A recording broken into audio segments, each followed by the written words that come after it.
It's the Mike Nowak Show with Peggy Malecki. Green, gardening, and environment radio, flavored with a dash of humor. Welcome to intelligent, irreverent talk about plants and the planet they grow on.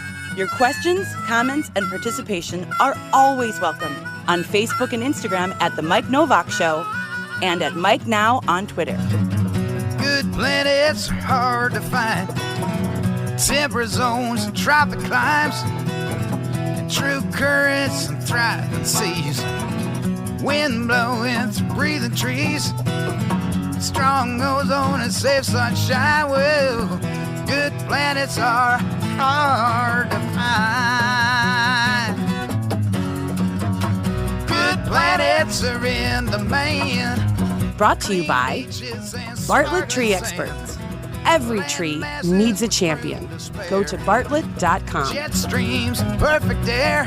And here they are, Peggy Malecki and Mike Nowak. Well, good planets are in demand. Right.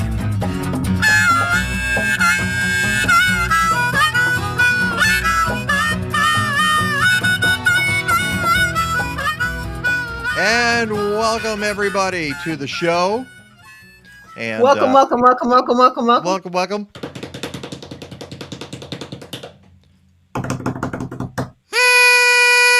It's Tomatomania. Ooh, it's Peony Mania. It is smells good too. Mingoralia Mania. No, it's Tomatomania. Wait, let's do the mania. Tomatomania. I have no pride, as you can see. I rescued these from my agave, so it's because I didn't want to poke myself in the eye. Especially moving it outside this year was a challenge. I just thought I'm gonna hurt myself just trying to move this thing. If you've ever grown an agave, and this one is huge. This is like 3 feet by 3 feet. You get the point. Yeah, All right. Well, okay, now I see. I wasn't ready for that, but here it is. All right, maybe we need some of these because we've got some this week that I'm going to play for you because one of our guests sent me some fun stuff that I'm going to have to use on the show, and I'll try not to get too crazy because I say this calls for action, and now nip it in the bud. Right, we might have to do that. Might have to just nip it. Well, it is gardening season, yes. It is, and it's tomato season. Here we are. Tomatomania. First week of June, and this is traditionally in the upper Midwest when for years I've told people don't wait. I mean, don't do anything before June 1st. But that might not be right. I mean, one of our guests today, and I should tell you, we have our two favorite tomato guys on the program, Keith Mueller, a.k.a. Casey Tomato, also known as Casey Tomato, and Craig LeHoullier. LeHoullier. Who is the author of Epic Tomatoes, and we'll do a product placement on that. I don't have sitting here, so I'll have to grab product placement. I do. There's product. Oh, and it changed the color of my screen. Wow, that's interesting. Okay. It's too many reds in there. Too much tomato stuff. And I'm sitting here looking tanned, which I'm not. No, not on my screen. You look okay. Are you look a little green, maybe. I'm seeing a little green there. Are you about to turn into the Incredible Hulk? Or are you just green with envy because Craig LeHoullier has already got squash? He's going to be picking squash in his garden. That's not fair. That's because he lives in North Carolina. He doesn't live close to a big lake. No, he doesn't live close to a big lake. And he's got that and beans, and I'm like, come on. I haven't even gotten my beans in the ground yet. Come on, dude. We'll talk about that. So it's Tomatomania 5, and guess what? We're going to go extra long today because we always run out of time when we talk to these guys. So we figured, you know what? Let's just do it. Yeah, and so that means you need to get your questions in. Pop them up on the screen there. And Yep. I'm sure a lot of you are And just. we've got Skeet, Dan, Bruce. Hey, good morning, everybody. I'm sure a lot of you have already gotten your tomato plants. Maybe some of you have them outside already. Mine are sitting outside. They're not in any. They're not planted in anything. They're still in their little containers, waiting for a generous soul to come and put them in the ground or in a big pot.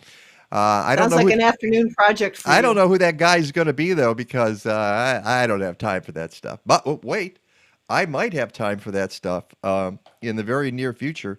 Those of you who get our newsletter may have noticed that on Friday we sent one out, and we had a little bit of an announcement on there, and it's about the show. And those of you who didn't get the newsletter, why haven't you signed up for the newsletter at MikeNovak.net? You need to. And you're going to need to do it now, because if you want to find out what's going on about the show in the coming months, that's going to be a good thing, because we're taking a break, Peggy and I. Uncle Mike needs some time off, and he's taking it. And so next week will be our final show for a while. I don't know how long that is. I'll be really honest with you. Not exactly sure what's going to happen. But the regular Sunday morning at 9 a.m., that's not going to happen for a little while. And there may be specials come up and special things that we do. I don't know.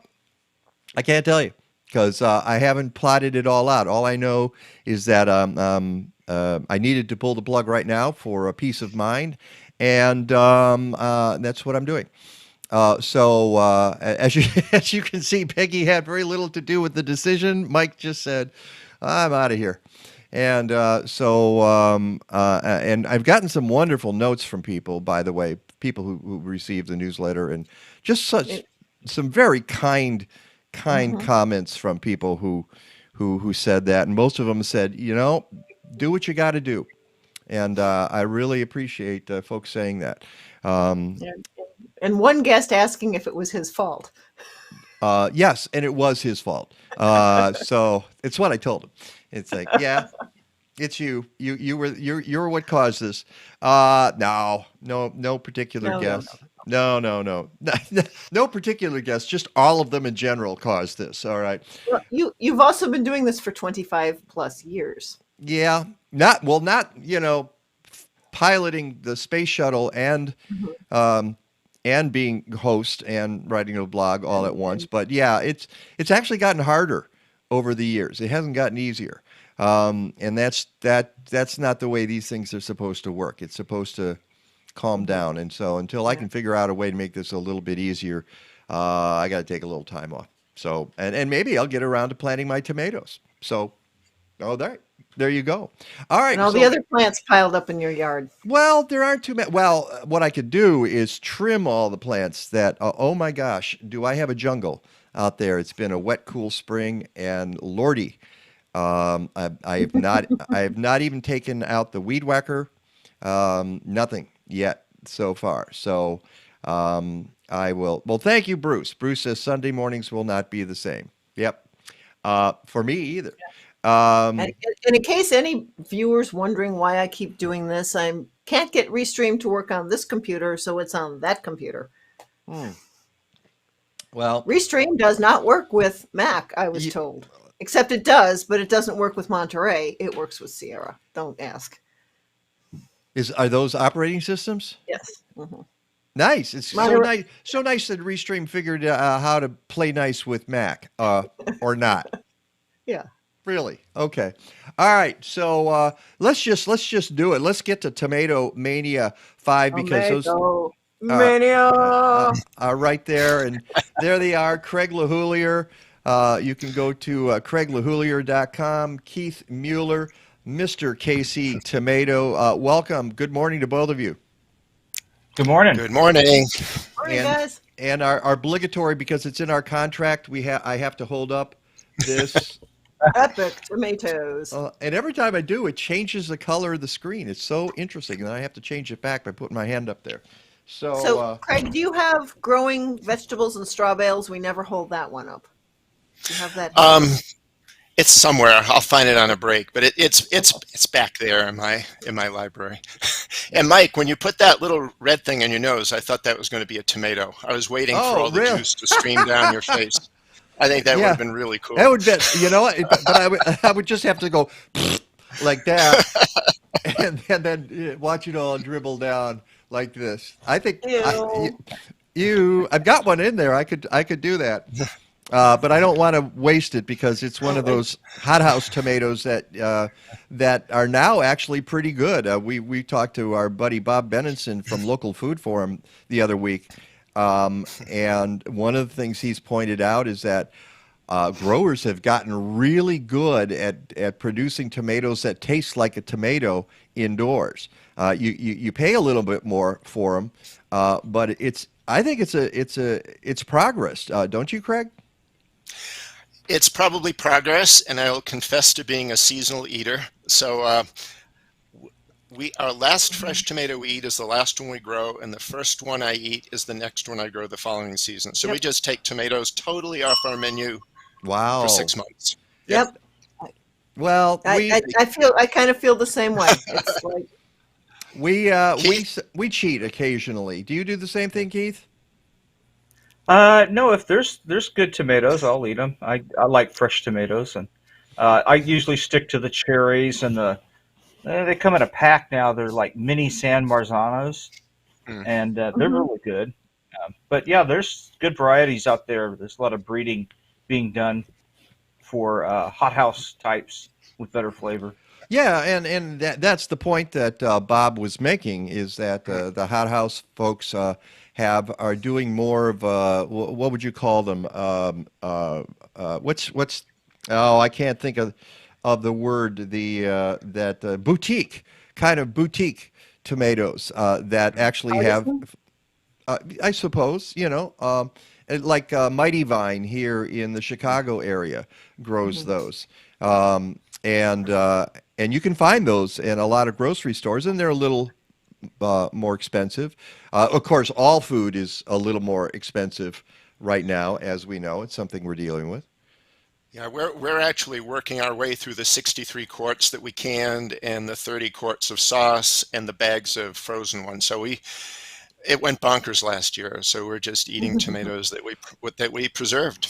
And I have proof of this. This is a photo. There it is. Yeah, this is what Craig sent me. And not everybody can do this, Craig, because not everybody in the world has a crop like this. And if you're listening on the podcast and not watching us, what we have here is about 50 pounds of tomatoes, which represents 1 day's harvest. This is from last year, not this year, obviously, because it's a little early for that. But this is last year, and you were picking 50 pounds a day. That's insanity itself. It's horrifying. It was frightening because tomatoes are extremely perishable, and you have to watch for the fruit flies and the little smelly puddles that form under the ones that are a little old. So yeah, and here's an interesting thing: is that COVID forced canning supplies to disappear. Yep. So we had friends from all over the country sending us ball jars and lids that could find them. So it was pretty harrowing to can during times of COVID. That is really fascinating because it's something that, yet one more example of how COVID really wreaked havoc with the world economy and continues. Yeah. Part of the reason we have inflation right now is COVID. Part of it is also a war in Ukraine, but a lot of it has to do with the supply lines just trying to get back to where they were 2.5 years ago. And there's not a lot you can do about it. But I hadn't thought about the jars, but that makes perfect sense. But the flip side of that is how many people started gardening during the COVID crisis, and probably a lot of them grew tomatoes because everybody wants to grow tomato. All right, let me ask, and I'll start with Keith here. You guys are the tomato snobs. You're the ones who are. Craig's not going to buy a tomato unless he grows it himself. Thank you, Keith, for being more reasonable about that. But Keith, I'll start with you. And I forgot what the question was. Oh, Lordy, it was just it was going to be what was I talking about? Help me out here. I was talking about Being more reasonable about and probably about eating things earlier or selection. Supply chains, canning jars not be available, yeah, seeds not being available. gosh, I have I no got it. idea. And I Because think you wanted to one talk of our about. readers wanted to know if there were seed problems. Go ahead. Sorry, Craig. I think, Mike, you also wanted to talk about sustainability at some point. Is that where Well, you were going to I go? did. No, that I wasn't going to go there yet. Okay. But it was going to be, I think, related to that. But boy, when it goes, it Okay. just goes. Okay. All right. Right? So then a question for Craig: 50 pounds of Retirement tomatoes a money. day. What motivates you to do that? R&D, and Keith will know this very well. When you are investigating how particular varieties do, so wonderful families end up sharing their family heirlooms with you. You start doing breeding projects. You need to grow some of your favorites, and you're also growing a garden to be part of a course. So my garden did have to be really good last year, good looking and good performing. That's what does it. And the fringe benefit, of course, is all of that produce, and the terror in it is all of that produce, because neighbors would start running away when they saw us starting to walk down the street with bags of tomatoes and such. Or they came with bags of zucchini for you. We had a lot of those too. So yes, we're in a dead end street. There's only like 8 neighbors, so we managed to feed this neighborhood pretty well. And that's 8 fewer than you had the year before because they keep moving away from you. Well, what can I say? But I will pop one thing in here that and this is about you. This is from Keith. Keith sent this to me, and Craig, I think it refers to you. You know, when a tomato grows out of your forehead, it gets you thinking. All right, so. Oh gosh. Okay, so I'm going to take a step back as well. All right, because we're already out of control here. So for listeners who might be new to Craig and Casey, and you're saying R&D. So tell us a little bit about your R&D. And right before we went on the air, you had a giant box full of tomato seeds. Yeah. R&D, research and development. And it's so garden. I think people who are tomato obsessed go through stages, and you may come into it through discovering heirlooms. So you can't wait to grow every heirloom you can get your hand on. And then you discover seed banks and you start plumbing the depths of those. But eventually it comes into wanting to try creating some of your own. And I think I can't wait to hear what Keith says about this. But we did do the dwarf tomato breeding project. And this, my little prop here, is the 145 varieties that are now released from that project. So these are all sent to me by Mike Dunton of Victory Seeds, and a few other companies such as Fruition and Southern Exposure sent me there. So this is the outpouring of 17 years' work with about 1,000 gardeners all over the world, and it's kind of gratifying to see it all summed up in one box of seeds. and so let's talk to Keith about your R&D because you are a tomato grower and breeder. You've created varieties. In fact, folks, we are going to give you a chance on this show today to help name a variety that Keith is desperately seeking a name for. We other than letters and numbers. Right, that's Keith's MO. He does letters and numbers and dashes. and yeah, whatever. But we need a real name for it, and you guys are going to be able to help us out. So, but tell us about the kind of R&D that you do in your own plots, Keith.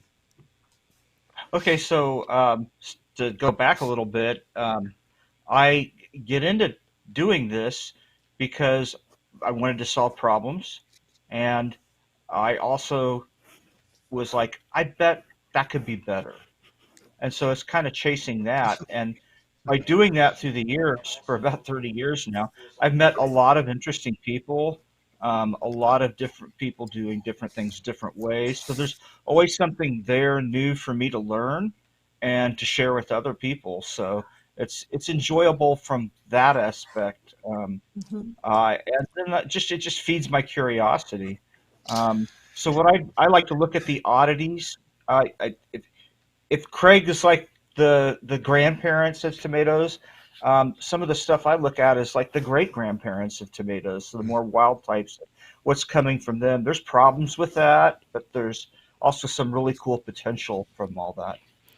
All right, and we should mention that among the things you do, you work with various projects. In fact, you continue. We've talked about this on our program before, Keith. Where out of the University of Wisconsin, you work with the Seed to Kitchen Collaborative.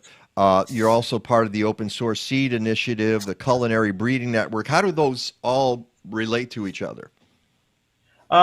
They all kind of came out of the Organic Seed Alliance, and it's a group of people that started, I believe, in the Pacific Northwest to develop varieties specifically for organic growers. There wasn't a lot being done, and so this group formed to do that. Out of that spun the Culinary Breeding Network, which is a fantastic woman, Lane Selman. And what she does is she started coordinating chefs, breeders, and farmers, put them together, and help them select varieties for their own needs, and take it a step further. So they do really cool events and things. But I'm also working locally with the extension here on a WIC program. They're part of the SeedLink program, which is also in with the Madison people. It gets overwhelming for me because I kind of forget all these different groups of people. I don't forget them, but I forget to mention them. I've received funding for my work that comes from the USDA Organic Research and Extension Initiative. That's funneled through OSA, which is funneled through Madison, Wisconsin, to do part of this project. And it was supposed to help me travel around and meet growers, especially up there in the upper Midwest. But because of COVID, that's kind of changed. But I will be up in Madison this summer on August 21st for an event with the Culinary Breeding Network, and we're going to have the varieties there. Chefs are going to do special dishes with them, and it's going to be at a really place called the Garver Mill in downtown Madison. And it's going to be, I don't know the exact price, but from what I've heard, it's going to be real reasonable, because some of these events now, they get up $100, $150. You know, a lot of that's alcohol, and I can't drink alcohol. So I'm like, I don't ever go to these things because it's like paying for the alcohol. I love the food, and I love talking and meeting the people. And that is Craig. Go ahead. Sorry. Yeah. Oh, I know Craig loves that too. Yeah. Well, so I think yeah, I'm retired, but it's really interesting because Keith and I, it's worth raising how Keith and I met, because it was really as our passions were germinating, to use a bad gardening pun. Where's the little noise? But Keith all right. Yeah. I could go back to. Are we going to have to listen to all of these things, Mike, for the next 2 weeks? Yes. Oh gosh. Okay. But Keith toured my garden when I was at the very beginnings of my delving into all of these heirlooms, and Keith used a very important word when he spoke a little while ago, and it's curiosity. So if you put a million gardeners in a room, maybe 10 or 20 of them will actually have the curiosity, the depth of curiosity that sends them on the types of journeys that Keith and I are on. And curiosity, to me, is one of the things that helps us get through the difficult place we are in the world right now, because it means you're always interested in something, you're always researching something. And look where it led me, and look where it led Keith. And in a way, we're both still at kind of the beginnings of where we're going to end up. So it's pretty exciting to be playing in this sandbox. And I'm really pleased to have gotten to know Keith the way I did. And of course, you don't see him except on our show now. This is where you and Keith meet up. And I'm a conduit. I'm happy to be the conduit that keeps your relationship intact. But That said, Craig, you're stepping back somewhat from all of this, especially this year. You're growing what, half the tomatoes that you grew last Yeah. year? Well, and when you spoke at the beginning, Mike, about stepping back from the show, what I've found in my 66-year-old, if that brings any wisdom of all, is sometimes you have to end things to begin things. And I think what you're doing is really great. I've reduced my garden size. I've ended my participation in some online forums. I stopped selling seedlings just because we're in a place where it's gorgeous and I want to get out and hike and enjoy it as much as possible. Oh, yeah. So my 109 plants this year is 50. My 2,000 seedlings that I sold were down to a couple of hundred, but I don't feel like I'm missing anything. I'm just getting myself ready to decide what's going to be next. But it is much easier tending 50 plants than 109, and I'll be able to spend much more time looking at the observations and the attributes of those 50 that I'm growing. Yeah, but you're sticking to your blog post, and you say you're finding more enjoyment there. I love to write, and it was part when the book came out, and it was part, I'm not comfortable with being a particularly public person, and the blog is the protective screen in a way that allows me to write and send stuff out there, but then I'm free to go and hike in the woods and not have to talk on the phone a lot. Even as it is, I answer 1 or 2 hours of gardening question emails every night before I go to bed. So Wow. And that's joyful for me because I'm able to share what I've learned and help gardeners garden. And then they're sharing with me things that they do and things that work. So it kind of helps us all grow and make this even more enjoyable. And what kind of questions have you been getting lately? Pictures of leaves. What's wrong with my plant? Of course. Pictures of seedlings. Why aren't they growing? The slugs are eating the plants in my straw bales. Why is that? I mean, they're all fantastic questions. And then you get the really tricky ones like, should I put crushed egg cells in my planting hole? Should I use Epsom salt? So you also get a lot of the urban legend type questions, which are really interesting because you don't want to rain on anybody's parade. But as a scientist, and Keith's a scientist, you do want to make assessments of things based on controlled studies and knowledge. So it gives you a chance to play an interesting role in helping to pique people's curiosity. If that sounds like it works for you, try it on one plant and not the other plant, do it real rigorously and then let me know what you find out. So you can actually create citizen scientists. Yeah, and I think we should talk about some of those myths about, in fact, one of the things I want to do on the show today is get to some of the basics because we get into the esoteric here with you guys and plant breeding and so forth, the stuff that folks are not going to do in their own backyards. What they want to know is how big a hole do I dig? What do I put in it? How big of a stake do I need? Stake versus tomato cage versus trellis versus. Do you top cut? Do you pinch off the suckers? What do you do? What is consistent watering? Because that's the key to tomatoes. A lot of us don't even know what that is. Those kinds of things. So when we come back from the break, I think that's where we're going to start. But I do want to get into some of the work you're doing as well, and talk about the advantages of growing dwarf tomatoes, which you've mentioned, and you showed us your box of seeds. We had a very quick question. I think we can answer maybe very quickly before we break though from one of our viewers. The question is: are there problems with seed growers because plants and seeds are getting more expensive? How would you address that? Keith, what do you think about that one? How would I address it? The issue is just try to grow more and encourage people to buy from smaller seed companies to get them funded and doing more because they're usually on shoestring budgets and they need to make a profit. It's just a supply side issue for now, and it waxes and wanes.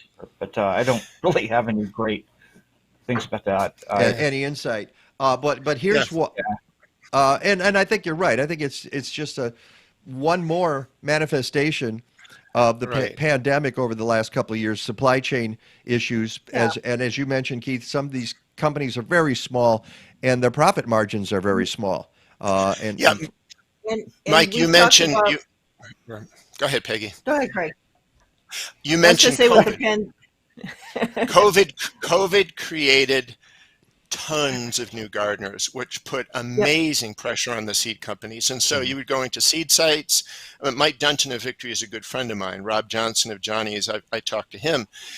They were having to close their shopping cart down. They literally could not keep up with seed orders. Their stock was getting completely obliterated. And so, but think about postage and how postage costs have risen. And so when I look at a seed catalog now, and I don't look at seed catalogs very often, and Keith will know why, because when you got large seed collections, you really don't have to buy that much seed anymore. But I'm starting to see packets of hybrid tomato seeds for $15 and $20 for 20 to 25 seeds. Part of this is manifestation of the fact that I've got something really unique and I'm going to price it. I'll see what the market can bear. But part of it also is people involved in seed creation and seed breeding have made very little money over the many years. So I think there's an attempt to get some leveling and to get some money back in the pockets of people who are doing some of this work. Like for our dwarf breeding project, we didn't get paid very well, zero. We did it because it was fun, and that's fine. But there's a lot of breeders out there who are doing great work and they need to make a living at it. So it's a simple question with a lot of very complex feeds into the answer. Yeah. And I think you said it very well. Is there something, Peggy, you wanted to add before we break here? Yeah, well, what Craig touched on that was, and we've talked about this with Chris Beatty's as well, of before the pandemic, there was a certain level of expected purchase. And then all of a sudden, everybody's ordering seeds the last 2 to 3 years, and maybe ordering more because they were being told there's going to be a shortage. So people started seed hoarding. And suddenly, they couldn't keep up. There wasn't enough inventory because there hadn't been enough grown. Right. And it's still that backlog and catch up, I would imagine. Yes, Yeah, Keith. Keith. I got one point. Labor is such a big issue with these seed companies too. They're having trouble finding labor. Even the universities. I started off as an undergrad working as a research assistant. That's what got me in the door, and that helped pay my way through college. The problem is now a university professor in Nebraska there, he wants to find these undergrads to go help him work out in the field, but he can't compete because there's a cap at the university of how much they can pay out for those jobs. And if a student can go make $4 or $5 an hour more working at Target or McDonald's or something, that's what they're going to do. They're not, they're not going to go out and work in a hot field unless they're really focused about what they want to do. And even then, with inflation, is it going to be enough? So universities are having problems too. But that's not. Come on, Target's not science. Those students, they want to work for free, don't they? No, probably not. All right, we're working for free. Don't we have to take a break? Yeah, we do. It's the Mike Nowak Show with Peggy Mueller. We're talking to Craig LeHoullier, Keith Mueller, and we're talking tomatoes because it's Tomatomania V. Woo, woo! And one of the things I learned this week is that Keith wants to take over my show when I drop out for a little while, however long that is, and he's proved it by sending me all these drop-ins for the show and all these audio. Yep, and this is and now I finally send them. this is Keith's level of humor. So as we're going into a commercial, this is the perfect drop-in. Brace yourself while corporate America tries to sell us its wretched things. All right, so there's more of these, and now you have to watch this break. You did talk to our sponsors first, didn't you? Nope. I've only got. What did they got to do? Fire me? I got You one. can't fire me. I quit. I quit. Right. Exactly. Thank you. Oh dear. All right. So you got to watch. So one of the other things that Keith sent me, and it's a surprise here at the end of this break.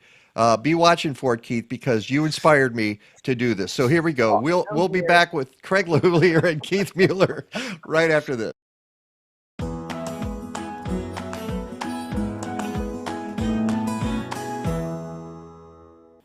This is Vic from Happy Leaf. Today we're going to talk about how grow lights work. Plants need three things. They need water, they need nutrients, and they need light. The sun provides wonderful light for growing plants outdoors, but indoors you need a grow light. So how do grow lights work? We know what kinds of colors plants like, so various types of grow lights are made for different types of plants. Recently, LED grow lights have made a dramatic improvement in the types of grow lights we can make. The red light allows us to make the plant grow vertical and to flower, and the blue light makes the plant bushy and strong. Happy Leaf LED grow lights have the precise red and blue to make plants grow very well. We know that plants look happy if they're green to us, but remember that they reflect green light as opposed to using it.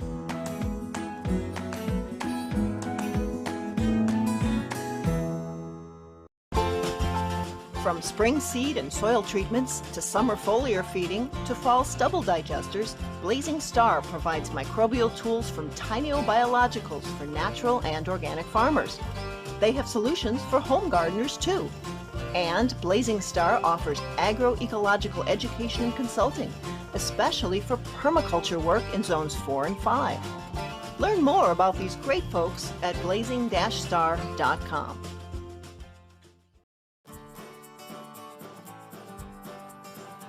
I don't really have a favourite tree specifically. Trees are so different, and at different ages they have different things that make them interesting.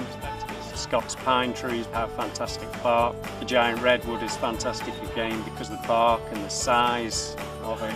My name is Gary Hill and trees are my thing, but I'm also into shrubs. Keep calm and prune on. And of course, Ooh, we're interviewing a plant. yeah. Well, weren't we before? Oh, Keith has been replaced by a tomato plant. Look at that. And thank you. There's a pun in here somewhere, but I'm not even going to. I missed that. Whatever He's it was. branching out.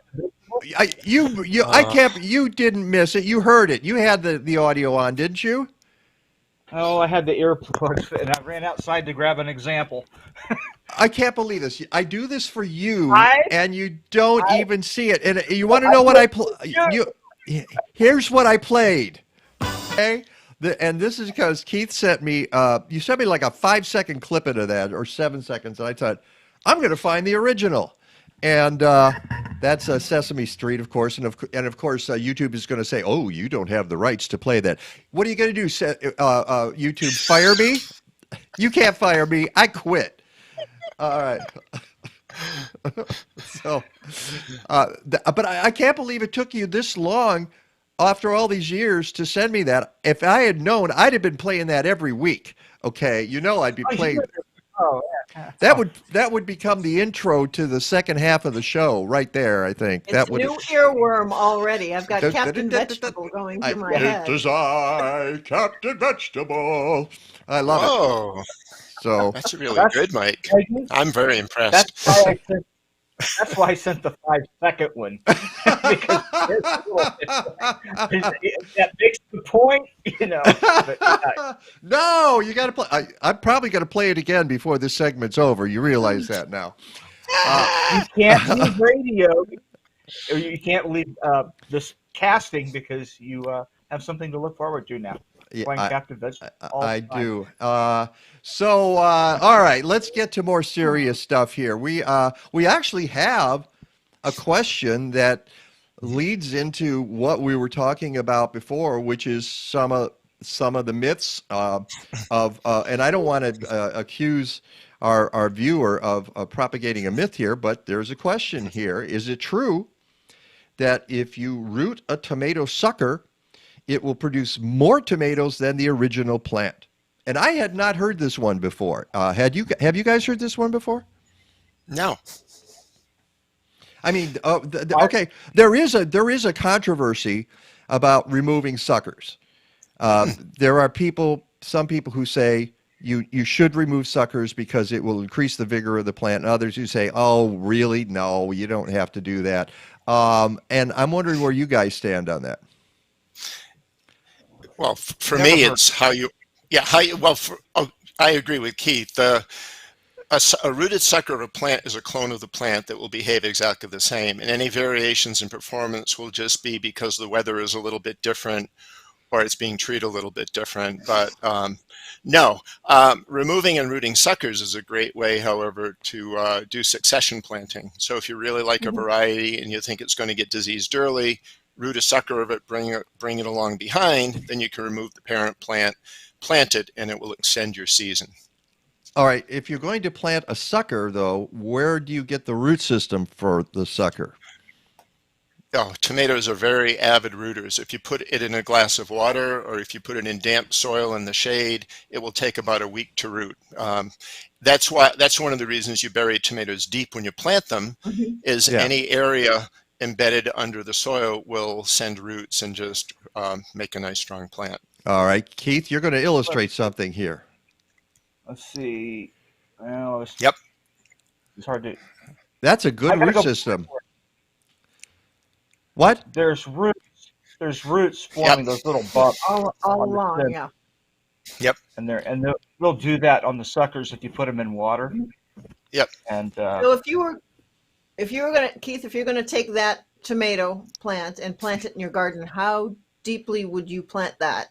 Yeah, show us. Show us with the plant there. Okay, Mike, did you get the messages I just sent in your email about trench planting? Oh, no. Thank you for telling me that you did. I can track those down. But meanwhile, why don't you show us? Let me show you on here. Okay. So I'm going to pull out one of my plants here, and I'll start off. These are all the regular leaves. These are the little cotyledons on the stem. Can you hold it up a little? There we go. Yeah, let me get this out of here. There we go. This is so weird going backward. I'm sorry about that. Yeah. These are the cotyledon stems. That's all right. It's the way it is. So these are the cotyledon stems. So if you see these and they're nice and green on a plant that you see at a nursery store, somebody's done a really good job with nutrition, because when nutrition lacks, those will usually drop off. They'll yellow first and they'll drop off. Those are the first two leaves that come out, correct? Yeah, raise it up. Just there we go. Good. The reason to point that out is there's been a lot of research about whether you really should plant them deep or not. And there's kind of a controversy back and forth about this. So the easy way to put it, if you're a commercial grower and you're going to put them in the ground, bury them up to the cotyledons, and that's all. You don't really get much more benefit as far as yield.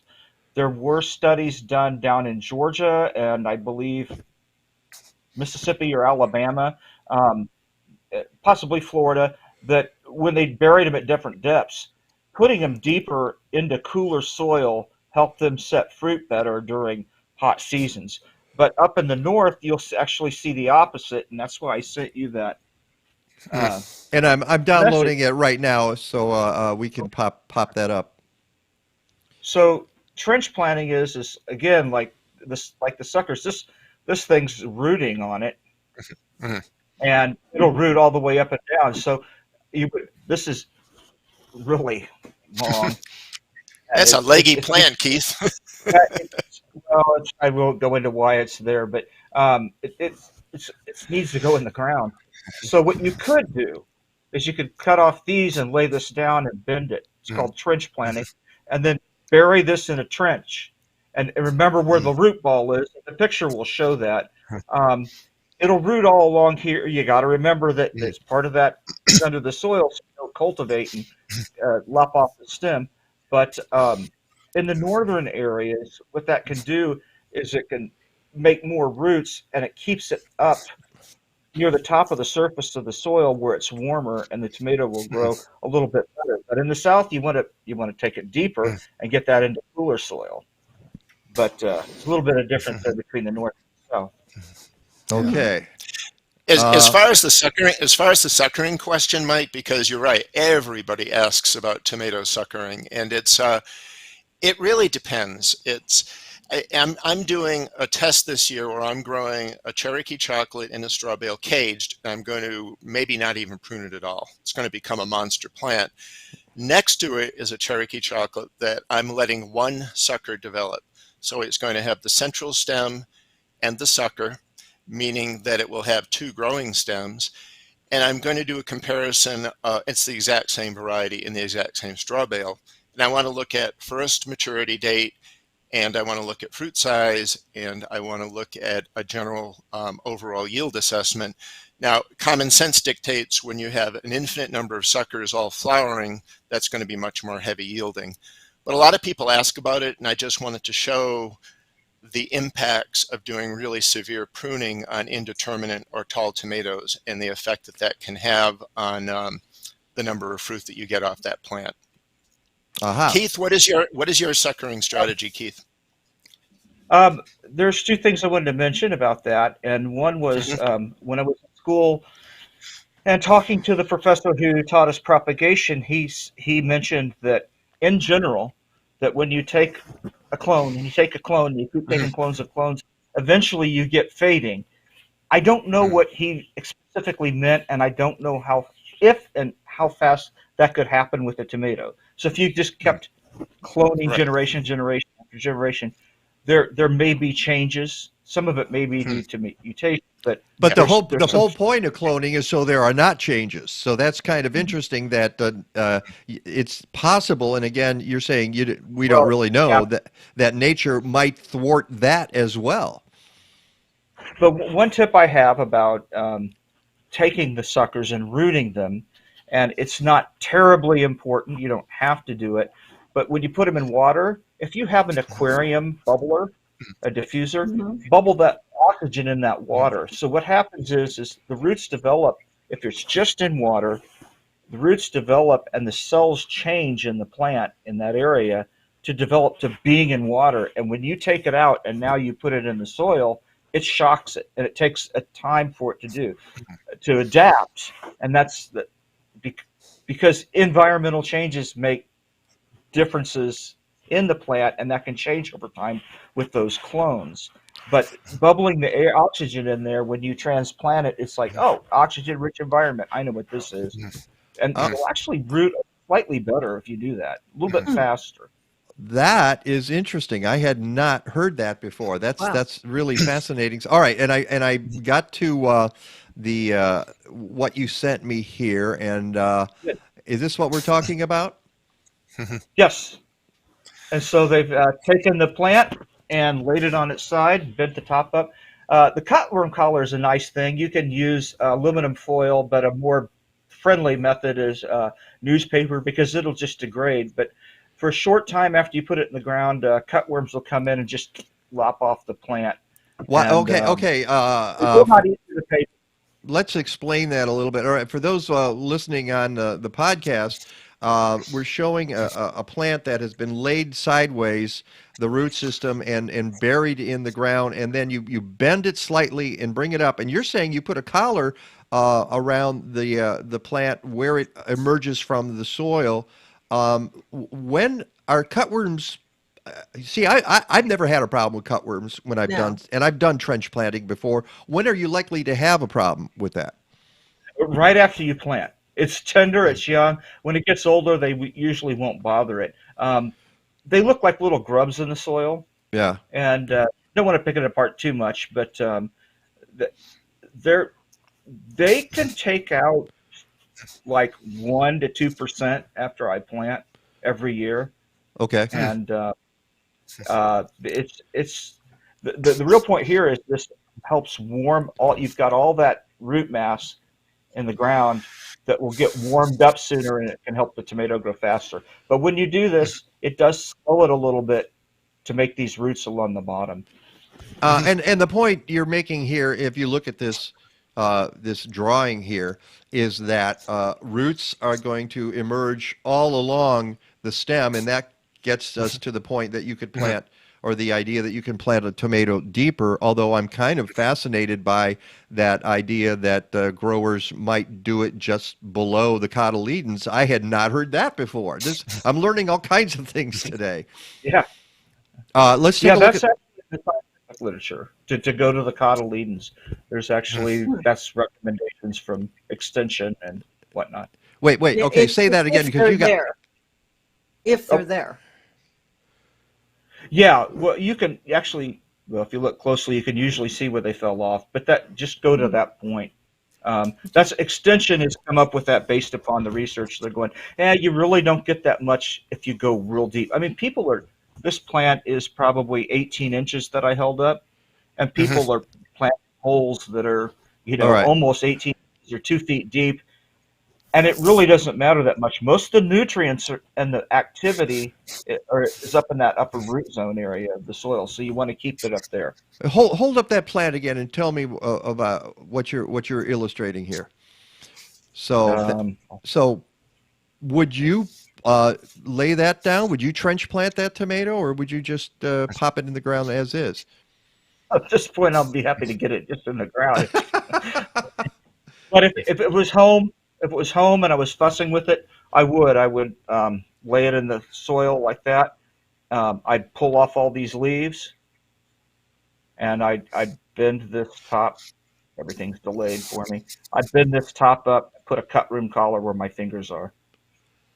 See, it never, ever, ever, ever occurred to me to put a cut worm collar on my plant like that. But you're going to make a lot of people unhappy if you say that Extension is talking about putting it not being able to bury tomatoes deep, because that has been the conventional wisdom for so long that it's the one of the very few plants you can put in the ground much deeper than the root ball. Well, they've actually done studies. Now, the studies are really based upon commercial growers, and they aren't recommending that you go deep. It's just consensus. So there's actually been studies on it. And by the way, this is the other photo you sent. What are we looking at here? This is, again, trench planting. This is trench planting, and so he dug up one that he'd done. You can see the roots growing along the stem that was buried, and how he's laying it down in the soil. I would point out that these two pictures were, I believe both of them were from Dick Raymond's Gardening Year, which is the idea. Oh, yeah. I got the idea for the cutworm collar. I mean, the guy was a great gardener, and I know he pitched toy-built tillers, and a lot of people fault him for that because he's like till all the time. But he had some really great practical gardening advice. It's a great book. You know, the other thing that you mentioned, Keith, about commercial. So I've been a home gardener for 40 years, and I've planted my plants deep, and they're 10 or 12 feet tall and given me tons of tomatoes. Commercial interests, 1 or 2 days of extra ripening of earlier ripening can often be extra money because you're getting to the market sooner. Yeah. So there's advice sometimes that comes out of Extension, and it's good advice, but the key is some of these are geared more towards commercial. For a home gardener, it's probably not much of a concern, because we've all seen, once it gets hot, how fast tomato plants grow. And a lot of those considerations early on in the season, you're not really going to notice a whole lot of a difference by the time you get mid-season into late season, and you're dealing with the jungle that your tomato plant has become. Yeah, and that's a really, really good point, is that a home gardener bears little resemblance to a commercial gardener and what they're trying to accomplish. All right, before we get to our second break here, let's start a little bit about, because we've got another question that has come in that, and you alluded to it earlier, Craig, about Epsom salts.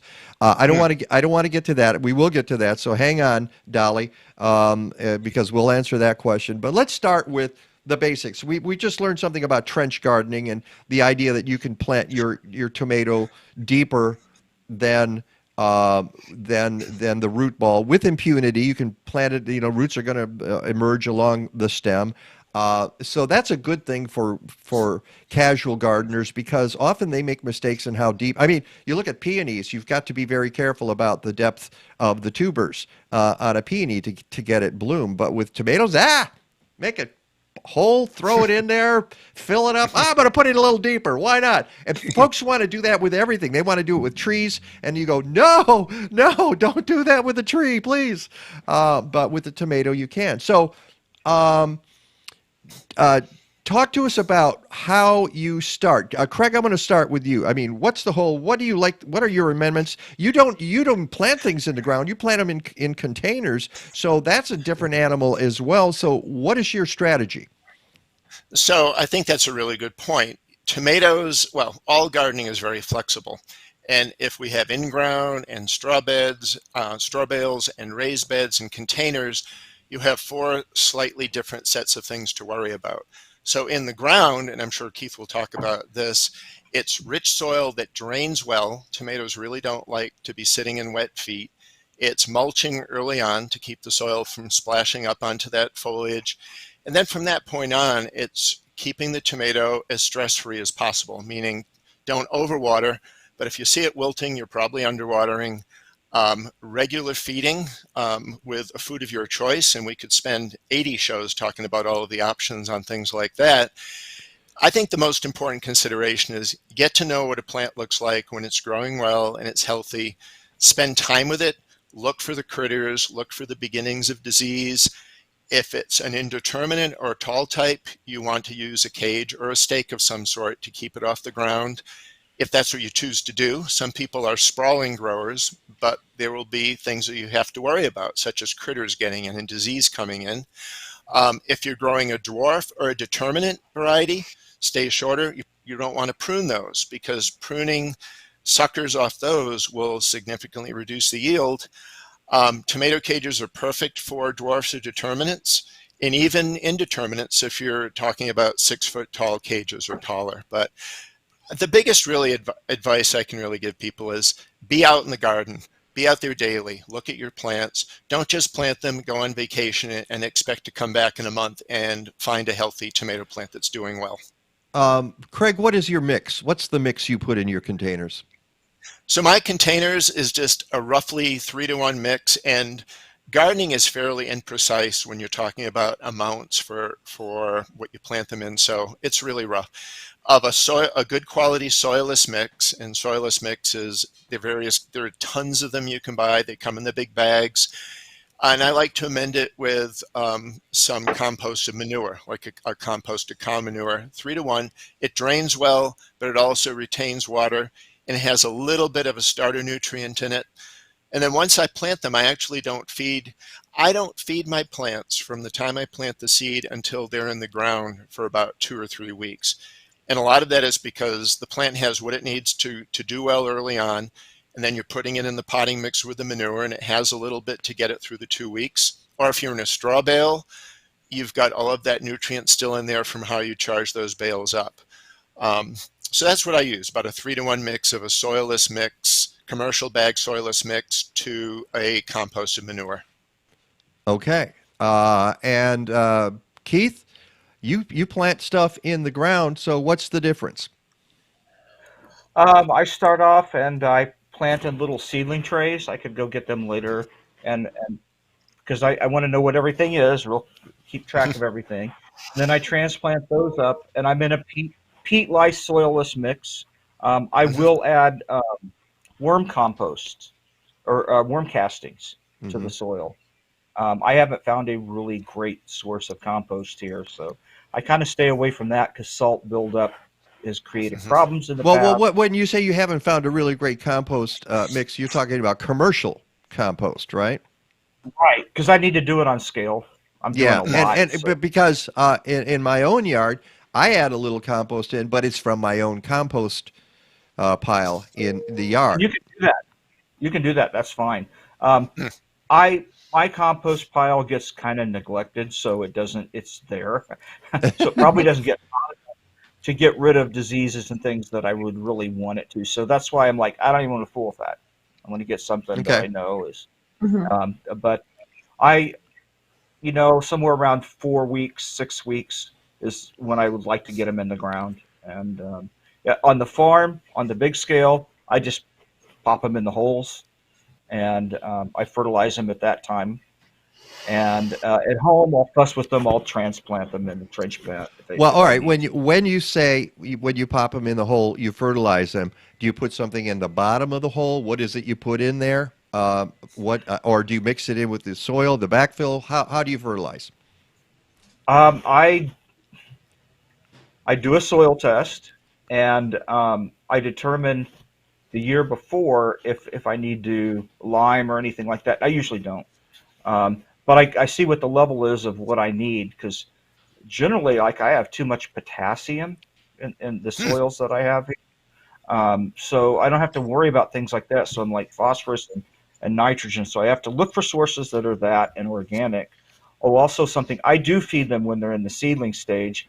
I give them phosphorus in particular, which is kind of hard to do organically, but phosphorus early on, even before you see any flowers developing in the primordia, um, the plant will pick up that early phosphorus, and they've radio traced it, and it ends up in the fruit. So you have a better chance of making more flowers early if they have a good source of phosphorus right up. And it's pretty interesting on that study. They had to study it in grad school.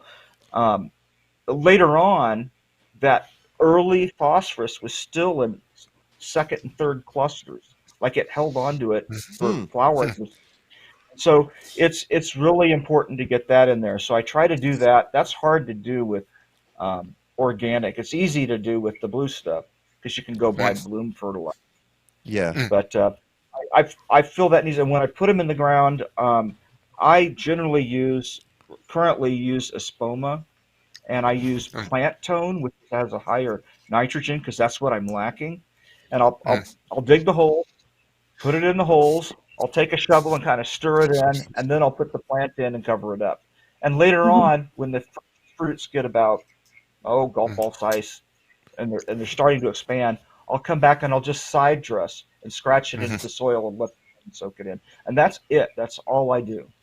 And I rarely add fertilizer of any other kind. interesting. And I should note that both of you garden organically, correct?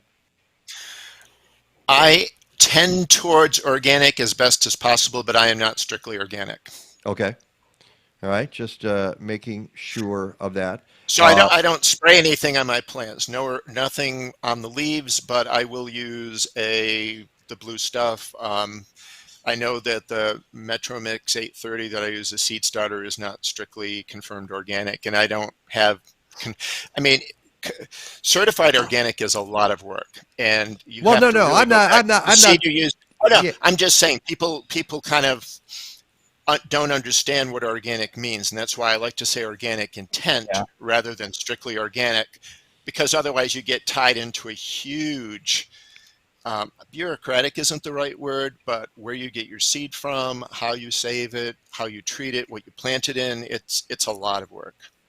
Yeah, and when I say organic, I'm talking organic methods, not Yes, USDA organic approved, because and yes, because a lot of us do organic methods, but we might break the rules every now and then. Okay, we're going to take our break here, and this is why I set this up, because we never have enough time. Peggy and I talked about it, and we said, we are, at this point, I'd be going, I want to ask you one more thing, but we're all out of time. Well, guess what? We're going to 10:30 with these guys. That's Craig LeHoullier from product placement. There we go. Epic Tomatoes. Oh, and Peggy's got hers. Oh, and which one have you got there, Craig? That's the I get the growing No, they are vegetables growing and straw vegetables and bales. straw straw bales. bales. All right, great. All right. And you owe me a lot of money for that. And speaking of, by the way, and I have to say this about the previous break and the break coming up, and because I played that funny clip that Keith sent me.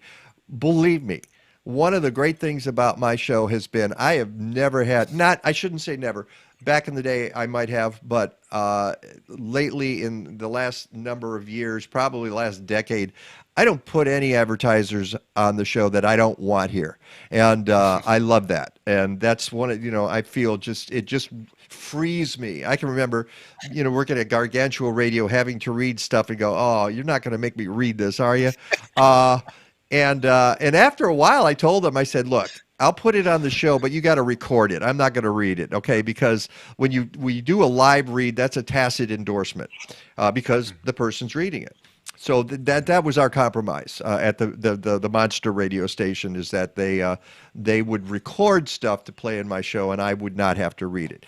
But here, where I control everything, I don't put people on, I don't put businesses on that I don't want here, and I love my advertisers and what they do because they're top of the line. So, but that was a funny clip, which I just had to play because Keith said it to me. So, all right, we're taking a break. I got some more questions. I got questions about compost. As a fertilizer, we've got the Epsom salt question, the dreaded Epsom salt question. We're going to talk about staking. Best methods of staking. Some staking. All of that when we come back. It's the Mike Nowak Show with Peggy Malecki. Oh, wait, let's make sure I've got the commercial break up here. Yep, there's break 2. All right, we'll be right back. You got to, if I don't look, I just hit buttons and just things happen. Okay, let's say you have a problem. It's Monday morning and your car won't start. What's the first step? Find out what's causing the problem. Or better yet, find someone who can. It's impossible to remedy an issue without first determining the cause. And when there's a problem with your tree or shrub, that's where Bartlett Tree Experts comes in. We call it plant analysis and diagnostics.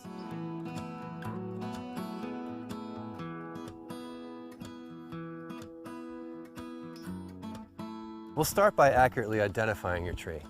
This is important because a tree species will indicate its typical traits and tolerances, as well as any susceptibility to insects, disease, and other stress problems. Next, we'll look at the tree from the ground up. We'll check the condition of the soil, examine the root collar for decay or other issues, look at the color and health of the foliage, and inspect for damaging insects or disease. There's a lot to consider when making a correct diagnosis, and your local Bartlett arborist has some unique support, a team of top scientists at the Bartlett Tree Research Laboratories. We can collect soil or plant samples from your tree and shrub and send it to our lab for analysis. Our lab analyzes over 20,000 of these samples each year, so you can count on an accurate diagnosis. Our lab also functions as an education center for our arborists to receive ongoing training. So after diagnosing your tree problem, we can also provide the most advanced arboricultural techniques and treatments to help solve it. Successful plant healthcare is all about timing and early detection. If something is concerning you about your trees or shrubs, don't hesitate to let us know. We're happy to help identify the trouble with our expert plant diagnostic services.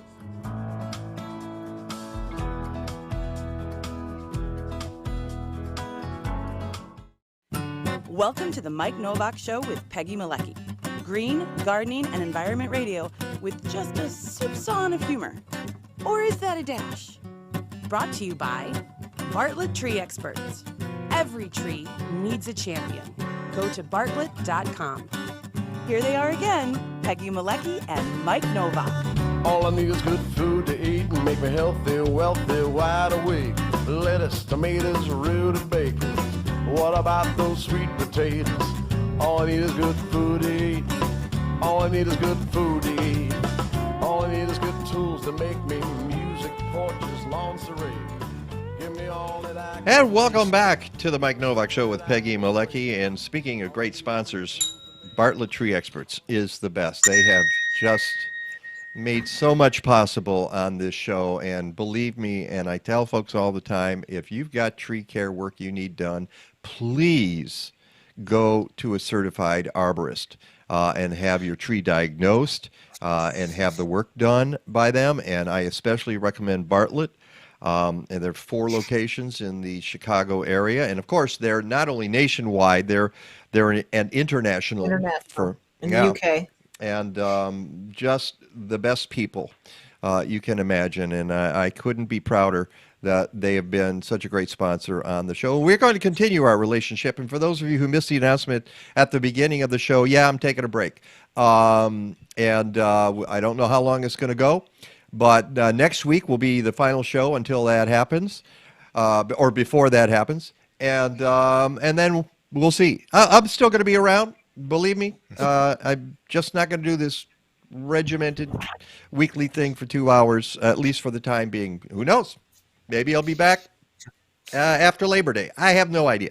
Or maybe we'll be having pop-up tomato talks. Yeah, maybe we'll just do that. And speaking of that, this is Tomatomania 5. Woo! Wait, let's see if we got another one. Wow, that was just really sad. And it's time to play one more that. And speaking of leaving the show, this is an appropriate one that Keith sent me. I think you will understand why he sent this to me. You can't go. All the plants are going to die. Okay, I don't. You can't go. All the plants are going to die. Yep, dear. They are. You can't go. All the plants are going to die. You know, Keith, you and I got to talk. We got to talk about this.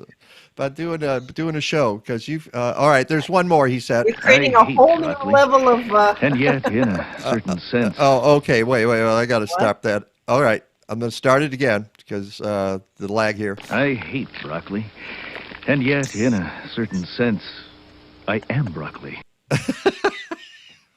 So, see, I got. Oh my! This is Keith and I have a very similar sense of humor here. All I've got to say. All right. I remember way back when, KC, when you first started like contacting us on Facebook, and we'd be like, "Who's this KC guy?" I know. Yeah. Oh, yeah. But then just started because you were saying similar sense of humor and all of that. Because he would send us jokes and pictures and goofy memes. And that's how we got to know Casey Tomato. All right, let's play one more thing here that before we go back to the basic talk, because I want to make sure we get this in as well. And this is from Craig. We get to see a tour of your garden as soon as I can. There it is. I think, folks, it's 1 minute. So it's really, really quick. So you can get an idea of what Craig is up to. And those of you who live in Chicago in the Midwest, you're going to hate him because this is because he's already got, as I said, he's already got squash. He's got beans. But he's in North Carolina, so yeah, that's right. Just remember, it's North Carolina, and he says, "Oh, it's cooler in the mountains." Yeah, blah blah blah. It's cooler in the mountains. It's North Carolina, folks. So you can grow anything, anytime. All you got to do is stick your finger out, and everything just blossoms and blooms. And that's on the your way. Finger? No, you just point where you want something to grow, and it happens. So let's take a look at Craig's backyard. Craig here from Hendersonville, North Carolina. Just a really quick tour of what the garden looks like on June 1st. We have straw bales happening with some containers, cucumbers and green beans and summer squash. And here we have the tomatoes, some really interesting ones. This is an F2 generation of using variegated foliage plants. There's another one here. We have dwarf tomatoes growing in grow bags in front of those. And over here are peppers and eggplant. There's a dwarf tomato there, but it was one of my favorite eggplants. Midnight Lightning. That's one of my little breeding projects. But just to get a little bit of an overview from the back here. And that's a tour of my garden. Well, let me just say, first of all, I don't have all that sun because I don't have all that room, and I don't have room for straw bales either. I mean, my tiny little city lot, I put 2 straw bales in, and that's pretty much the garden.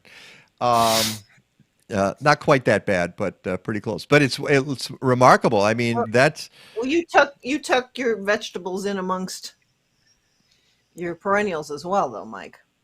well, yeah, I do. It's because it's all crammed in this little area. So this tiny little area, but it's nice to have that kind of space. I see. I could criticize you for the lawn because I think I saw a lot of creeping Charlie in there. So Oh, it is. My goal is to have no grass, all weeds, because when you mow it, it stays green. I am not a lawn dude at all. It's like, if it grows, it's fine.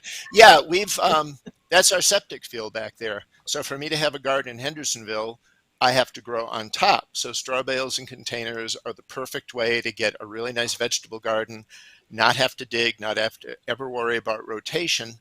And then I get to use that wheat straw next year and fill it in pots and grow potatoes and use it for mulch. So it is kind of a sustainable way to garden that I didn't really think about that when I first undertook it. Well, it is the idea that you can reuse the straw. I mean, it's just perfect compost, and you're constantly replenishing the soil, which is just a great way to do it. Now, also before we get back to, because I want to have some time for this, I want to show Keith's project. We need a name for 17H03-12. And here's, hang on here. You ready? You want to call it 17H? What is it? 17H03-12. All right. Do you have a picture of 1-3 and you can compare them? Well, there we go. This is 17H03-12, and that is compared to, where's my cursor here? Come on. It's compared to 17H03-13. Now, there's more yellow or orange in the 1-3. I would say more gold or yellow in there, and let's go back to the 1-2. But, you know, these are interesting because one of the things I've noticed about your tomatoes, Keith, is that a number of them are heart-shaped. I've grown some of your tomatoes, and they tend to. Why is that? Why do you have the heart-shaped tomatoes? It's part of the parentage in the background, and there's a gene segregating for elongation, and the bumpy shoulders you kind of see there on the yellow part on the one on the left. Yeah. It's fasciation, so there's more locules, more of those little cartwheel things inside of it. It was to go from a smaller one to bigger one, so when I select for that, I can, in later generations, hopefully get larger fruit. Part of that comes with that heart shape, but there is, I don't know about this one in particular, but there is both pink tiger and Anna Russian in the background. Some of these, Craig knows. But, Anna Russian is one of the very first heirlooms that I grew way back in 1988, actually. And so, go ahead. This has Craig all over. This has Craig all over in part of it because it's got Lucky Cross. It's got the Brandywine Cherokee Purple in the background. It's really complex. But you know, it's from that meeting of Craig years ago of going, hey, that tastes really good. I got to do something with that. But that's what started me off. I'd point out that number 12 and number 13, number 12, when you cut it open, it's just as orange inside as number 13, but the outside is red. When I see that, subjectively, the 12 tastes better. And I've been reading more about what Dr. Klee and his group and some of the people associated doing similar science. And I think that has to do with the expression of the red, the lycopene, does something to make one of those, I think he called them steroid, the flavonoids that he's studying.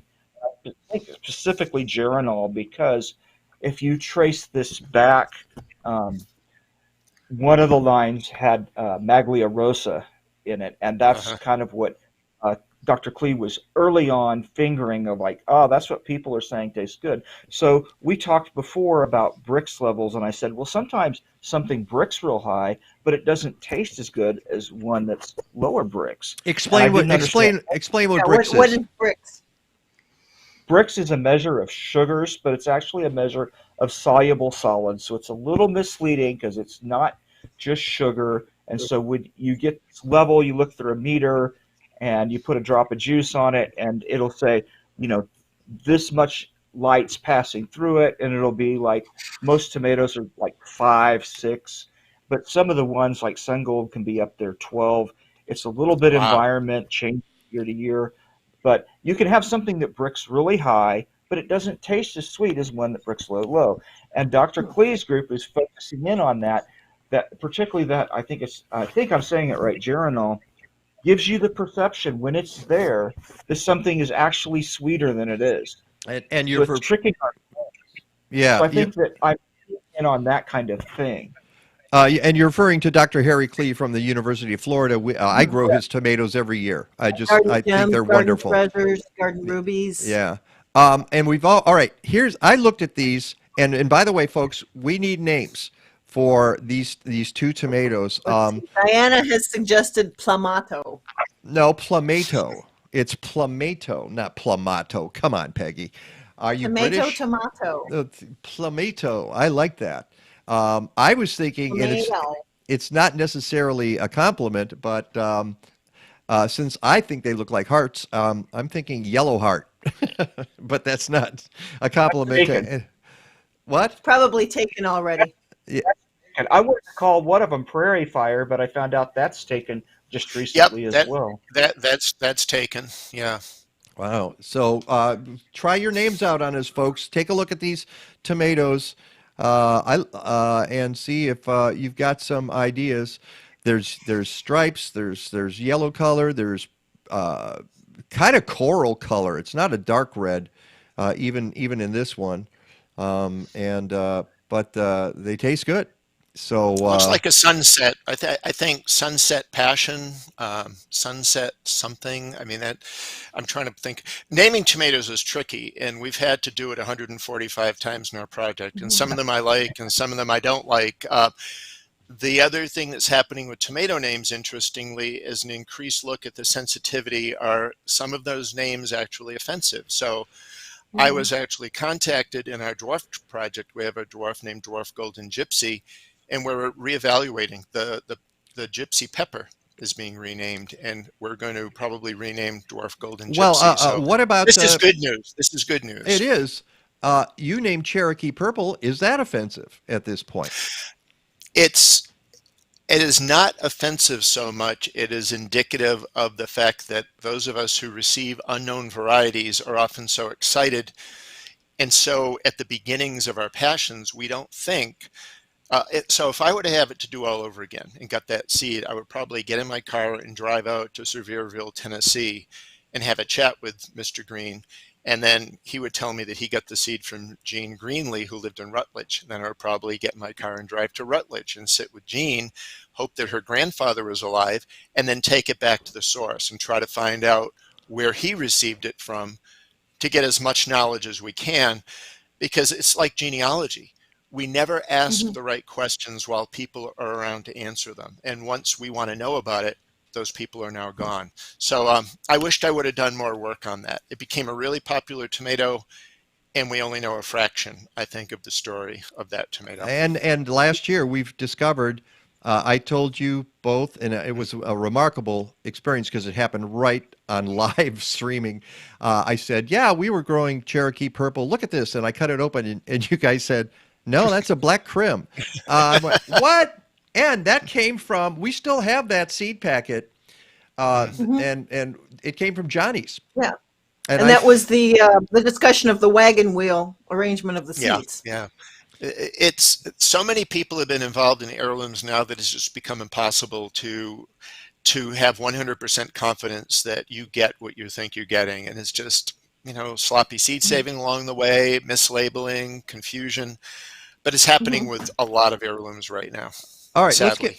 And before somebody asks, how do you tell the difference between the Brandywine and the Cherokee Purple? Black Crim. Or Black Crim, I mean. And the Cherokee Purple. Black Crim tends to concentric crack and just has a very different internal seed structure. Cherokee Purple, if it cracks, tends to radially crack. That's the main thing. Radial crack is when it starts at the stem end and goes outward. Concentric is when it tends to be parallel. Yeah. All right. Let's get to Epsom salts here, and it's not. And one of the things that I do a talk where I took it. Oh, your pet peeve? One of my pet peeves is Epsom. People spell it Epson. I say they talk about Epsom salts, and I say, "What's Epsom?" And they go, "Oh, it's a salt." And I say, "No, it's a company that makes printers." Okay, and if you can't even spell the darn word right, why am I going to trust you to put it on my plants? But Epsom, some people look at Epsom salts as a cure-all for all kinds of plants. They're roses, they're tomatoes, or whatever, and then they soak their feet in it. What is your advice? Dr. Linda Chalker-Scott from Oregon State University would say you never put magnesium, and that's magnesium sulfate.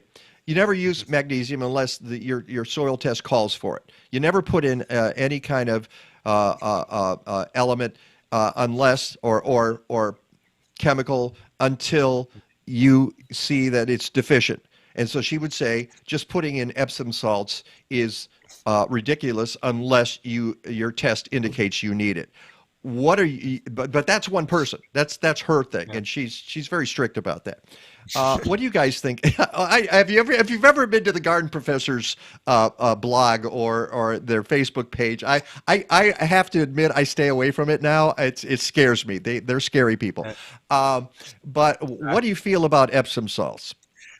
Keith, I'd love to know your view on this because we've never really talked about it. Do you have an opinion on it?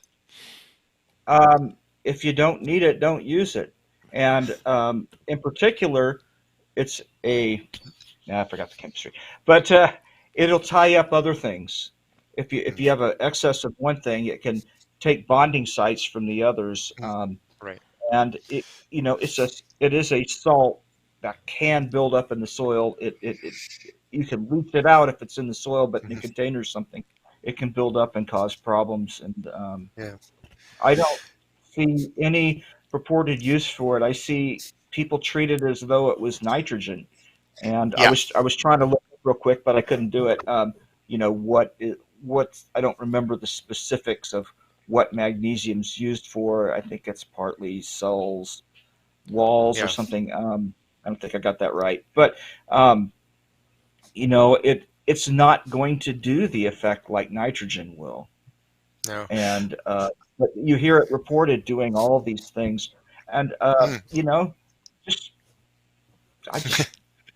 recommend it. I mean. So here's what I'm doing, and we'll have an answer. I've got two mortgage lifters very closely grown to each other. I'm treating them all the same, except one mortgage lifter is going to get, I've dissolved Epsom salts in water, tablespoon per gallon, and the plant will get a cup of Epsom salt solution each week in addition to its feeding. So we'll look at foliage color, plant growth, fruit production. We will get an answer to this question because I'm doing the control study. Okay. Wow. Well, and then that's when we'll do a pop-up show. We'll do a pop-up show and say, here's the result from Craig LeHoullier. And the other thing is feeding. I'm what could best be described as a casual feeder. And that is to say, at a couple of points during the growth season, I will throw in compost. And the compost people will tell you all you got to do is side dress with compost, and you're probably not going to have any problems. And to be honest, I haven't had problems. Could I have had more tomato production? Probably. I don't know, but my tomato production is usually decent. I don't know what to say. I don't have anything to compare it to. But in containers, I understand you got to keep the fertilizer because there's only so many resources in a container. But in the ground, I side dress with compost. I top dress the container with compost. Is that enough to feed a tomato plant? I think, Keith, you're in the ground, so you said at the beginning what you do. Do you repeat your tomato tone or whatever throughout the season, or do you just kind of do that initial feed and then go with it? I do it like when the fruit are starting to size up, but in a container, I would do more than compost. Plus, you had it Oh, all yeah. in compost Yeah. because everything's leaking. But Yeah. in the ground, I've seen people do fantastic with just compost. In fact, sometimes Yes. it looks better than chemically fed stuff. It has to do with how they're taking care of that soil, conditions that year. But I mean, to me, just even being lazy, if you have a compost source, that's probably the way to go. And in the Yeah. straw bales and containers, each plant is getting about 1 cup of the blue stuff solution a week, because I'm watering pretty much every day. And with all that watering, I'm leaching the nutrients at the bottom. But again, I look at the results, and last year my yields were outrageous. So if it's working, I'm not going to change anything. But you put 100 gardeners in a room, and you're going to get 100 different feeding regimens, and it's just one of those things. I guess we have to leave it at that. But what I would say is, if you've got if you're growing your tomatoes in containers, and fertilize them. Make sure you've got the nutrients in there, and you're going to have regulate your watering. Although I have had situations where the tomato roots have gone into the ground through the pot, which is always kind of fun because then you're getting supplemental nutrition for that tomato plant. Craig LeHoullier, Keith Mueller, Mr. Casey Tomato, thank you guys so much for Tomatomania 5. Yay! One more product placement. All right, product placement. Here we go. You got to get yourself a book out, Keith, so that there's a product placement. Tomatoes. Plant. I got my intention is to get seeds out. What? My intention is to get seeds out. Okay. Good. And as I mentioned in the preview we shot for this the other day, the Netflix special, the Casey Tomato Diaries, is coming out in September. So we'll Mike, all be looking. of course, I'd love to try your 12 and 13 seeds that we looked up here. So yeah, but 90 minutes isn't even enough. It's like Ozarks. It's like Ozarks, but really it's tomatoes instead of opium poppies. Okay. Yes. But we found that even 90 minutes isn't enough to do tomato justice. No, it's not. I mean, we're already over. The surface. Yeah, we have. But thank you guys so much. Actually, a friend of mine who I know loves to grow tomatoes said it was a great show. He's already typed in, and so we actually must have gotten some real information out, which always surprises me. And we've got Diana also suggested 12 is sparkler and 13 is confetti. Oh, I like those. Yeah. Thank you. She's working on it. Our dwarf project has a confetti. Oh, We could have another name with it. All right. You guys have a wonderful summer. You know what? I'm going to be checking in with you. So you haven't heard the last of me. You can't get rid of me. And we'll do this again at some point. Thank you, Mike. Thank you, Peggy. Great to see you, Keith. Great to see you, Craig. Bye, Peggy. Thanks, guys. Guess what? Guess who else is here today? Oh, my goodness. Meteorologist Rick DiMaio. Oh, all right. Fasten your seatbelts, folks. He's next. I was pretty well considered an outlier in nuts. And today, I'm the nursery with the kids and everybody involved is still considered groundbreaking in the sense that we do it just different. I opened a possibility place in 1978. By 1982, we were strictly into natives and have been ever since. Possibility Place Nursery grows more trees, shrubs, and perennials than I can count. Several hundred species, from large shade trees to very small perennial plants. There is a native plant for every place in your yard. From trees to shrubs to flowers and grasses. They flower just as pretty. They flower on time. They bring in butterflies. They make the yard more dynamic. And every time you do a planting is an opportunity to add a native or to integrate a native into your landscape and make it richer. From spring seed and soil treatments to summer foliar feeding to fall stubble digesters, Blazing Star provides microbial tools from Tineo-Biologicals for natural and organic farmers. They have solutions for home gardeners too. And Blazing Star also offers agroecological education and consulting, especially for permaculture work in zones 4 and 5. Learn more about these great folks and great techniques at blazing-star.com.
And welcome back to the show.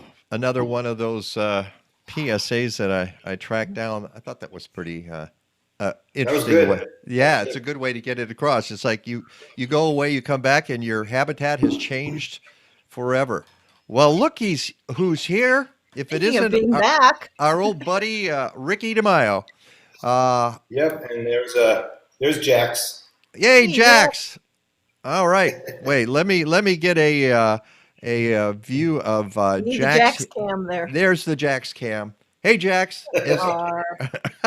Hi, buddy. He follows me everywhere.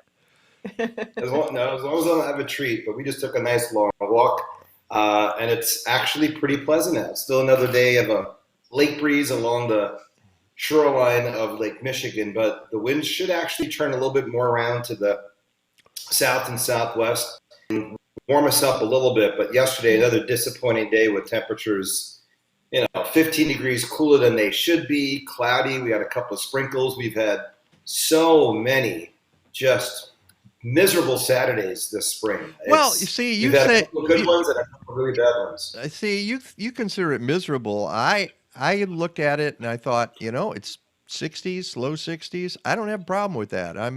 It's a jacket. You take a walk. It's a nice day. I think. I mean, maybe not for June, but Early May. I'm replacing the 80s that we had that one week, the mid 80s. We just swapped it. We just put them in the beginning of June. But seriously, I don't have a problem with that. Peg, he's ill. What? He's ill. Mike is ill. If he thinks yesterday was okay, for June 4th, he's ill. I'm sorry. Well, the nice thing is there's been no need for air conditioning yet, despite the fact I've heard a lot of people with air conditioning on. That has been nice. But you know what? It's these kind of days that we had yesterday that you yearn for in early September when they're gone for the next 9 months. So to me, when the average high is 78, you just want 78 degrees. I know we're not going to get low humidity and light winds, and a lot of days we don't get to have to use the air conditioner. But on a Saturday, come on, the beaches were empty yesterday. You know what? Come on.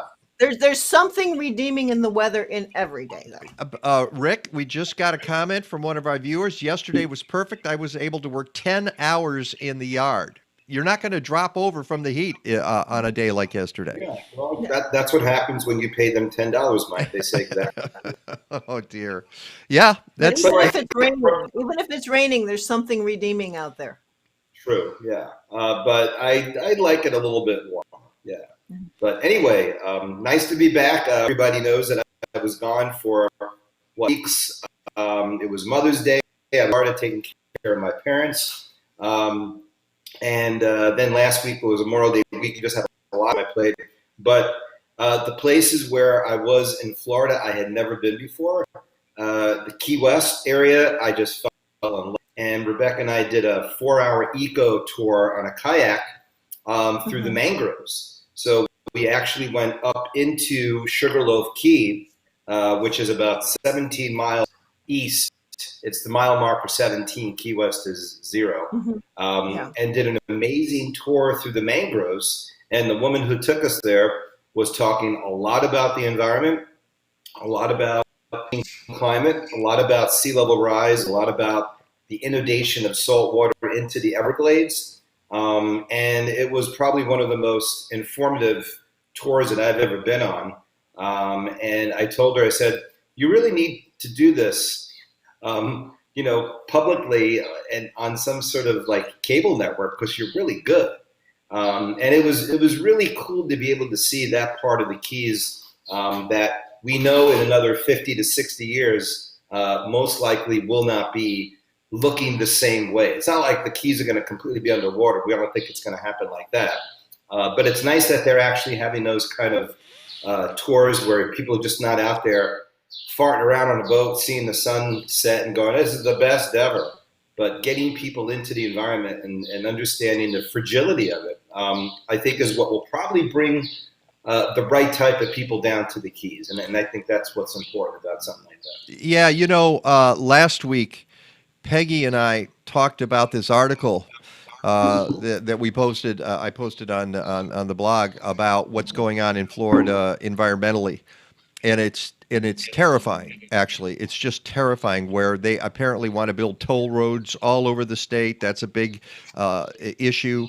And the environmentalists are fighting tooth and nail to hold on to lands that are already there. To set up more corridors, wildlife corridors. Yeah. Before they're and gone. Just keep the wildlife corridors. I mean, the panthers are going to disappear and other. You think in Illinois, there are no panthers in Illinois, but you still have them in Florida. Well, the thing that's different about Florida is it's isolated. So once you begin to really eliminate the ability for, the environment to reestablish itself, it can't. It's done and it's over with. Other parts of the country, you can kind of, reintroduce things. You can kind of give animals a way north, south, east, or west. But the Everglades and the Florida Keys, especially the mangroves, the red, the black, the white, there's 3 different types of mangroves. They're so important to the ability to the coastline intact, because the way the roots kind of go down into the soil. But we were actually there with a couple from Alaska, and the fact all the way from Anchorage, Alaska, down to Key West. That was pretty cool. So I tried not to talk as much about the environment. I always like to allow people to talk and not feel like they need to say things around me. But it's scary that what you were referring to about the buildup in parts of the state and the toll roads in certain areas. I'm okay with progress as long as it's done the right way and as long as people understand that this climate, or I should say, this environment that we're in right now is going to be markedly different in 70, 75 years. Yesterday, great article published. I wasn't able to send it to you, New York Times, but we actually passed the 420 mark, parts per million of carbon dioxide at the Mauna Loa Observatory. Yeah. In my class Wednesday at Loyola, we look it up every time I'm in class, Monday, Tuesday, Wednesday, and it was at 419, but it was already on its way down because of the way the trees are blossoming this time of year. So the fact that 420 was hit is noteworthy because 420 is 50% higher than 280, and 280 is the benchmark of where we were 1880. So the fact that we're now at 50% higher, and it doesn't seem like anything that we've been really doing collectively as a country. I shouldn't say that as a country because the emissions in the U.S. have actually gone down, but collectively as a group of countries worldwide, has not done much to bring CO2 levels down. And it's one of the easiest things to talk about when you can see those trends going up and up and up. And you just hope that we're in some sort of like got rid of the Trump era deregulations and we're finally getting normal. That's what I hope for, because the last 4 years have been very difficult to teach this stuff and to hope for future progress. Well, that's this and not like that. Yeah, we actually mentioned that last week. The number had gone to 421. We talked about it on the show. But the other thing that's going on now, I read a story, I think just yesterday. The new concern is that our wonderful Supreme Court, totally legitimate Supreme Court, is going to start slashing away at the EPA. And saying, well, you don't really have the power to do this or that. You can't regulate climate change in this country. And if that happens, we're totally screwed because there's very little that we would be able to accomplish if we don't even have that body, which gets complaints all the time that it's not doing enough. Have that completely undermined. Yeah, I mean, why even have a federal government if you let the states do everything on their own? I mean, that's basically the way that we're going, with gun rights and with abortion. And, we have different, rules and regulations regarding, speed limits. I get that because of population and, that makes sense. I don't understand this whole thing about regulating, the inside of a woman's body, but you can't regulate, things like streams and rivers and ponds.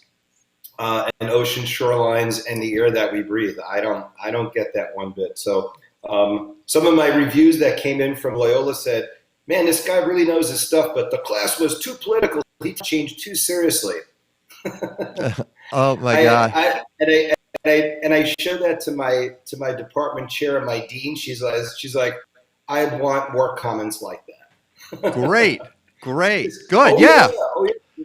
Well, they know that this generation growing up, has been kind of pounded away at by the pandemic. So everything with them has been regulated with their faces, where they can go. And you got to understand, when you're a college student for 2 years and everything is regulated through an email and a sign, you just get tired of regulations. I get it. So you got to be careful and mindful of the world that they've grown up in. And it makes it much more difficult as a teacher to kind of teach what you want, but at the same time realize that, as my mother says, not everything worked for every kid in the family. It depended on who they were, what they were, where they were coming through, and you're a different parent with kid 1 and a different parent with kid 5. So it makes it challenging, but that's okay. If it wasn't challenging, it'd be boring, and I don't like being bored. So this is something that Peggy sent me yesterday. I don't know if you've seen this. This was in Axios, and it's a change in average temperature from 1895 to 2021 by state. Yeah. And as you can see, it's interesting because you've got lots of change in North Dakota and in Maine and New Hampshire and Massachusetts and Connecticut and New Jersey. Very little change in the Deep South, except for Florida, which has had a lot of change. It's Florida's like very little. Yeah, and that map has been. I've seen this before. So this is basically an aggregate of many decadal periods, and you can look at this state by state or what they call region by region. You could do like the Northwest, the Southwest, the North Central, the South Central, the Northeast, and the Southeast. That's the way that the 6 climate centers are broken up. And if anybody wants to Google Southwest Southern Regional Climate Center, I think it's the best one out there. It's the one that I use many times to generate the maps that I give you guys. Mm-hmm. The stuff going on down across the South, that's been more so due to the fact that we've seen an increase in rain, an increase in cloud cover, an increase in water vapor. Literally, it should be water vapor, cloud cover, and rain is how I should have said it. But we've seen cooler daytime temperatures, but overall warmer nighttime lows. Now, the better graph to show with this would be population increase and then also the demand in electricity use due to the increase in air conditioning installation units. That's the problem. And how much has been paved over? And how much has been what? Paved over. Oh, paved over. Oh, God, yeah. Especially across the South where their roads aren't exactly the best. So I'm thinking it's okay that Florida puts in some toll roads because they don't have a state income tax, and the roads are pretty bad because they're mainly out of concrete. But the bottom line is when you look at the population change, and I did this on Wednesday, I talked about the decrease in the amount of long-term rainfall in the desert Southwest, which is why you've seen that increase in heat. And then you look at the population increase, and then you look at the demand for water and how quickly a drought now has much, much more of an implication on the desert Southwest. And there was a great article, I just scanned it on New York Times climate website this morning, how the rural central valleys of California are really becoming more of the problem child, not so much the big population centers of LA or San Diego or San Francisco, because now there's a fight over the water being diverted from what's left over from the reservoirs and whether or not it's going to be able to get into the Central Valley agricultural or irrigation system. So this goes all the way back to like the water wars of LA back in the 1930s.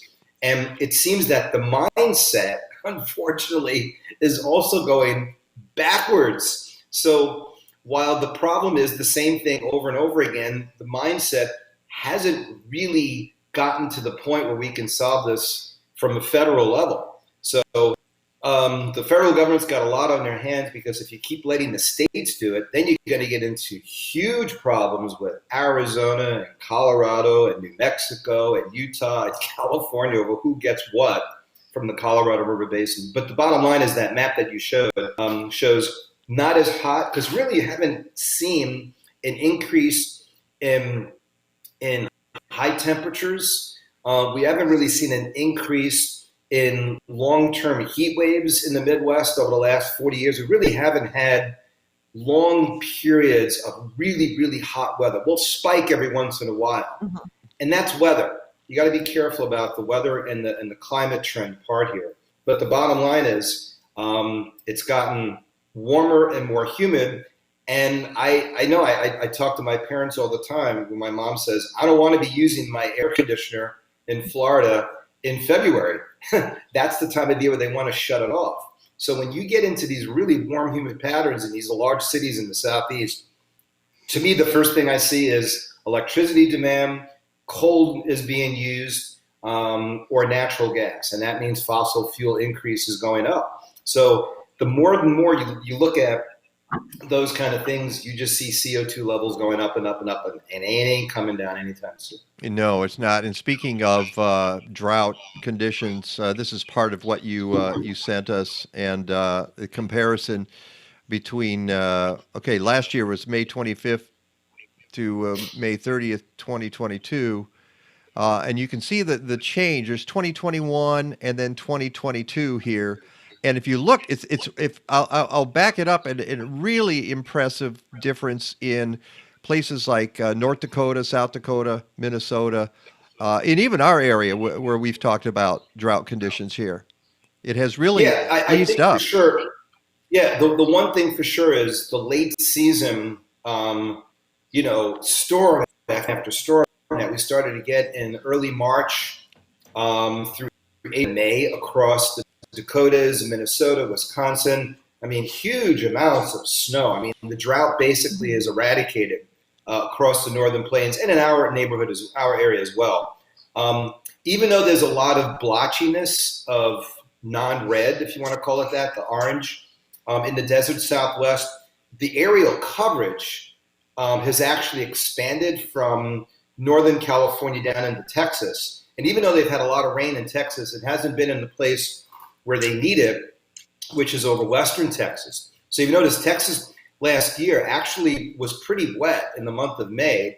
So the fact that they've gotten really, really dry in western Texas. That's pretty much where heat waves in the middle part of the United States develop. So one of the reasons why we've been getting so warm at times, I mean, in the month of May, we had, I think, 8 or 9 days in the 80s. We had 5 days or 6 days above 90 at Midway Airport in the month of May, which is the second highest ever. And the reason is because the heat developed over that area of west and then literally moved right up into the upper Midwest. And that's where we get our heat from. So what we're really concerned about is that area expanding and kind of filling in all the gaps where the drought has been kind of pulled back a little bit. But the bottom line is, once we get into the next 2 weeks, it looks like probably be beyond about the 15th and 16th of June. Things get really warm, really dry across the southern plains and the desert Southwest, and that'll be our extended period of warm weather. So even though we're cool between now and probably the next, I'm saying maybe 8 to 10 days, once we get beyond the middle of the month, it's going to be a very hot second half month of June. The good thing is that the ground is actually dried out a little bit, so I don't think we're going to see as high a level of humidity levels as. So this is the, I believe that's the 6 to 10 day. Yeah, 6 to 10 day. Yeah. And that area of cold weather over Iowa should continue to kind of drift east a little bit. And this is actually still a byproduct of the winter pattern that we got in early March. We developed this enormous trough over Hudson Bay, pinwheeling these weak waves of low pressure. And the fact that we're still in a very, very persistent La Nina pattern. We're going now into the third year of this. There's been really no infiltration of subtropical moisture.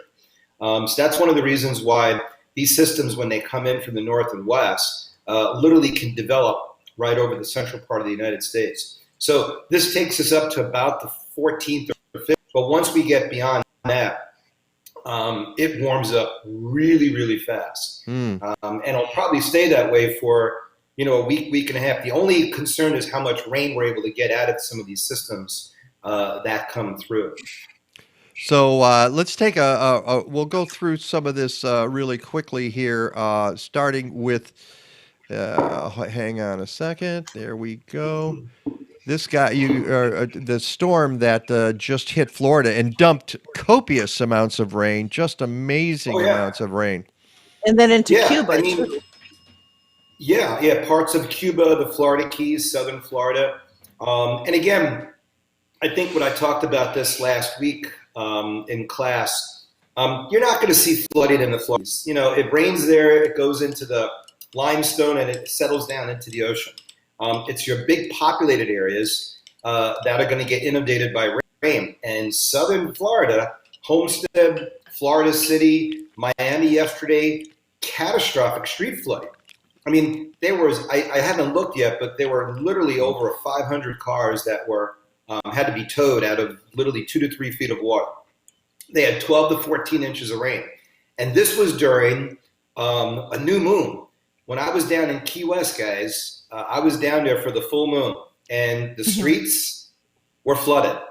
It was like unbelievable how much we're from driving the tides. From the tides. The king tides. Is that what you said, Peg? I said from the tides related to the moon. Right. I think they call them the king tides, where they're the certain tides when you get a full moon, and then you also get a high tide. And because those areas already have seen about an inch rise every 8 years in sea level, we were driving. It's great when you teach this stuff and then you see it. Sunny day, and we're driving through areas of the Keys. There were probably 4 or 5 intersections where the water was over halfway up the wheel. And I asked the driver, he goes, "Oh yeah, we get this now all the time when there's a high tide and a full moon." And I'm like, "Really? What are you guys doing about it?" We just go around it.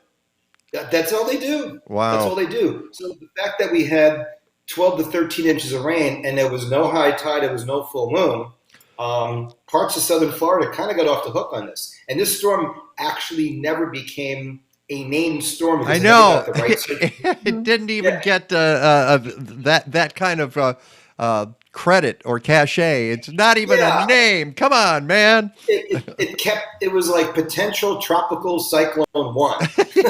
I know. How It's like insulting. I'm insulted. Yeah, it was like on the waterfront. Okay, so now we got 2 tomato varieties to name and the non-named storm to name this morning. There you right. go. That's one way of looking at it. But again, guys, you go back and you look at some of the worst flooding from tropical weather. They're usually very slow-moving tropical storms. They're not going to be the hurricanes. So this was kind of a wake-up call that you can get that much flooding. So the 2022 outlook, as you can see, has us at a 65% chance of above normal. The named storms, they really kind of stretched it out this year. Usually it's like 14 to 18. They went 14 to 21, which is like really amazingly long when you think about that. Not long, but that's a really large range. Number of hurricanes, 6 to 10, major hurricanes, 3 to 6. So to put this into perspective, we typically get about 12 to 15 storms that are named, which could be a tropical or a hurricane. Hurricanes themselves, we average about 6 to 8, 6 to 9, and then major hurricanes about 3 to 4. So what they're doing here is they're showing you that we could have about 3 to 4 extra storms, and there's the average. So 12, 6, and 3, 14, 7, and 3. So when we went from the new climate norms from 1980 to 2010 and 1990 to 2020, you got to rewrite a lot of these averages. And when you're rewriting averages every 10 years, that's not a good trend. So we now see 14 named storms. That's gone up 2, gone up 1 on a hurricane, and still at 3 on the major hurricanes. But again, these numbers don't really tell the whole story because you have the quicker development of these storms. Storms cost to rebuild and respond to and prepare for. And then there's the nameless. So yesterday should have been Alex. There's a lot of names that always get kind of like reused over the course of the year. You can see that I'm going to become a storm hopefully in probably late October, November. But what they're not going to do this year, they're not going to have the Greek alphabet. So people were getting really confused because, us Americans, we don't like anything that's not easy to digest. Yeah. So gone is the alpha, beta, data, alpha, or epsilon, whatever it is, to like I think letter H or something. But the water temperatures of the Gulf slightly above normal. That kind of that kind of loop of the bright yellow, that's typical for this time of the year. You get that loop current. And the reason why you can get storms develop in the Gulf of Mexico this time of year is because the Gulf is kind of self-contained. If you just look at the other side of Florida there, you can see that those temperatures are much cooler because they're connected to the larger gyre of the Atlantic Ocean. So you'll always get these, kind of neuter cane storms over the southern Gulf, the Florida Straits, the Yucatan Peninsula. They're never going to really develop into hurricanes, really have the upper levels favorable for them yet. But you really need warm water, low-level convergence, and upper-level divergence. And this storm didn't have the upper-level divergence. So it had 1 day of potential development, and then it just rained. But again, it shows you even the most benign tropical weathers can produce huge amounts of flooding. So you can see that area that we're kind of worried about in the Atlantic. That's the above normal temperatures that's related to the above normal forecast. Now, the one that you showed, Mike, was just for the Atlantic. If you look at the hurricane forecast for the eastern Pacific, that's the area between Hawaii and California, that's below normal because of La Nina. So that blue area from Hawaii further south, which you can clearly see on the anomalies here, that area has been about 2.5 to 3 degrees below centigrade, or below 2 to 3 degrees centigrade below normal. For now, going into the third year, has been a very, very persistent La Nina pattern. And it's amazing because I can show a map like this, and then I'll show a satellite map, and there's no cumulus clouds over this entire area. Wow. So 2 to 3 degrees centigrade is like almost 4 degrees Fahrenheit. So the odd thing about it is, even though we've had this La Nina develop over the last 2 or 3 years. The global temperatures, which the rest of the ocean basin and the land temperatures, we're still in the top 5 normal, the top 5 ever stated since 1880. And again, that's kind of scary.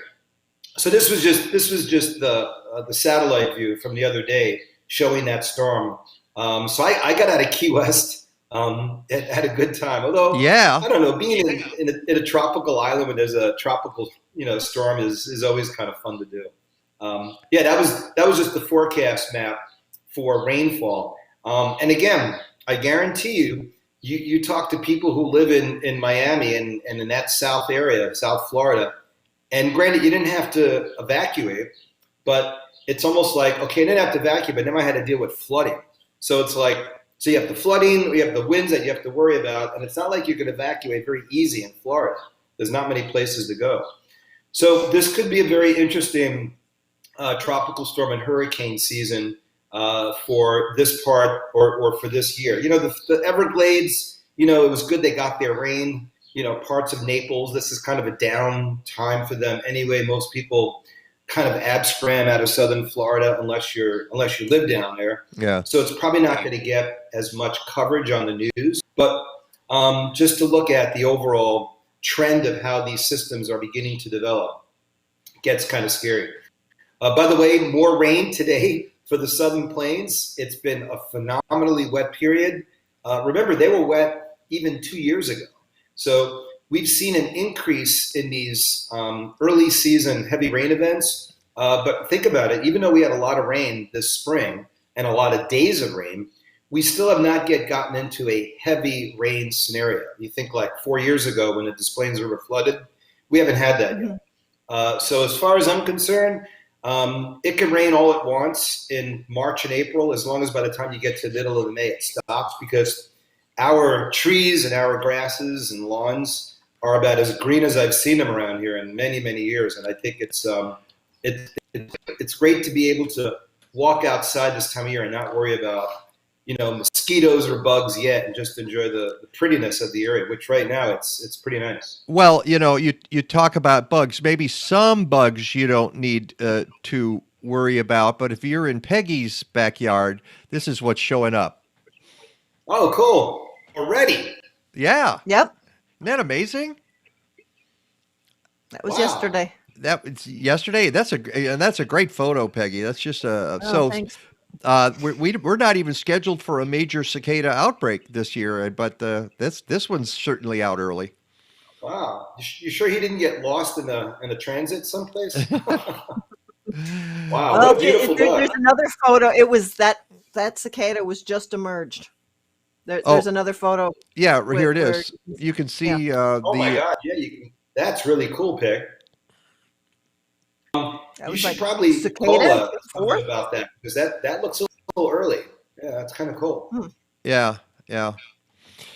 So let me get back to the map here, and the 8 to 14 day for our precipitation, we get a little bit, but as you say, nothing spectacular in our neck of the woods. Yeah, nothing is going to be too much about that, because the way the systems are coming through, they're coming in from the north and west, so it's really hard to get huge amounts of rain with these type of setups. But the bottom line is anything that does develop most likely is probably not going to produce heavy rain. It could be a severe weather maker. But other than that, it shouldn't be too bad. So this is good that you were showing this, because the month of March, if you recall, we had, again, extremely variable conditions. And it's amazing that we actually ended up 1.7 degrees above normal, because we had a couple of days in there of temperatures in the upper 70s, and I think days close to 80. But we also April was terrible because it was just cloudy and rainy. And I guarantee if you take the temperature, say at Waukegan or in Evanston, it was probably not minus 2.7, but probably minus 4.7. It was that much colder along the lakefront. So I really wish the Weather Service would publish temperatures of a more localized, super, almost like what you would see like in San Francisco, where you see these like super duper high resolution, climate numbers, and they don't do that during the summertime. And I think it would be really beneficial for most people to see how much our climate does vary around here in the springtime. Rainfall was above average even in the month of May, while it actually was below normal. We did have some days where we had some pretty, I think it was like 16 out of the 31 days we had precipitation, but we never got into a heavy rain event. And it's those heavy rain events that always take the numbers and skew them, higher than average. But nonetheless, 1.78 inches above normal, but more importantly, almost 10 to 12 inches more rain this climatological spring than we had last year. Wow. And by the way, it was much, much more. And then when you really look at Central Illinois was almost 15 to 18 inches higher during this spring. Wow. And one of the things I look at quite a bit is the number of days that farmers can get into their fields. At one point, I think mid-May, we had like 5% of the corn planted, when typically 40 or 50, real warm. They literally were working 20-hour days, and they got all the corn in. But it was kind of nip and tuck there for a little bit. So temperatures for the climatological period of spring, which we called, March 1st to May 31st, way below normal across the northern plains. They had record amount of snow. They had blizzard conditions up there, huge amounts of precipitation, rainfall that is. And then when you go to the anomaly map, which is really a better one to look at, then you can see the below normal all the way from Minnesota and Wisconsin back towards the Pacific Northwest. So you had some areas in parts of Wyoming, and this is a broad area. You go from Oregon, Idaho, Wyoming, Montana, North Dakota, Minnesota of 4 to 6 degrees below normal for a period. That's really, really cold for 3 months. Yeah. So luckily they started out their winter fairly warm. If you remember, December was like no winter up there. Yeah. And then they kind of got into winter about the middle of January. And then again, consequently, above average. So even though Montana didn't be too much above, you got into the Dakotas and Minnesota and Wisconsin, and those lakes are literally overflowing. But again, when you look at the period, especially the anomaly map for the desert Southwest, because this is just precipitation. So you go to the next one. The anomaly map really shows it well. A large area of 4 to 8 inches, literally from Texas all the way to California, and you don't recover from that in the summertime. So again, look at the area from literally eastern Oklahoma down into Florida, anywhere between 8 and 10 inches above normal. And this is what we've begun to see, these highly variable patterns where drought stays drought and stays flood. And again, this pattern that we got into just literally stayed like that for a long period of time. So that's also one of the reasons why we're able to enjoy the benefits of the green grass here. I'm going to move to. I'm also looking at, real quick, I'm looking at lake temperatures just now varying from 57 degrees at the Waukegan buoy, 58.8 at Wilmette, and 60 at the Chicago buoy at Lake Michigan. And again, and those are like literally the top 3 feet. If you take a dive into the middle of the lake, it's only about 48 degrees. So that mid-lake buoy is really the one that's the most important one. Hasn't finished turning over yet. Yeah, right. I think last week, Lake Superior was still 36 degrees, and the Sheboygan mid-lake buoy was 38, which was about 7 degrees below normal for this time of the year. Now, granted, we've seen that happen before, and it turns over, as you mentioned, Peg, pretty quickly. But the thing that really helps the lakes warm up is the warm overnights and high levels of humidity. We were under a frost advisory again last night for northern Wisconsin. I did not get to see how low the temperatures got, but just last week they had readings across Eagle River and Rhinelander in the upper 20s, and that to me is amazing that you can get that cold this late in the season with the ground being that wet.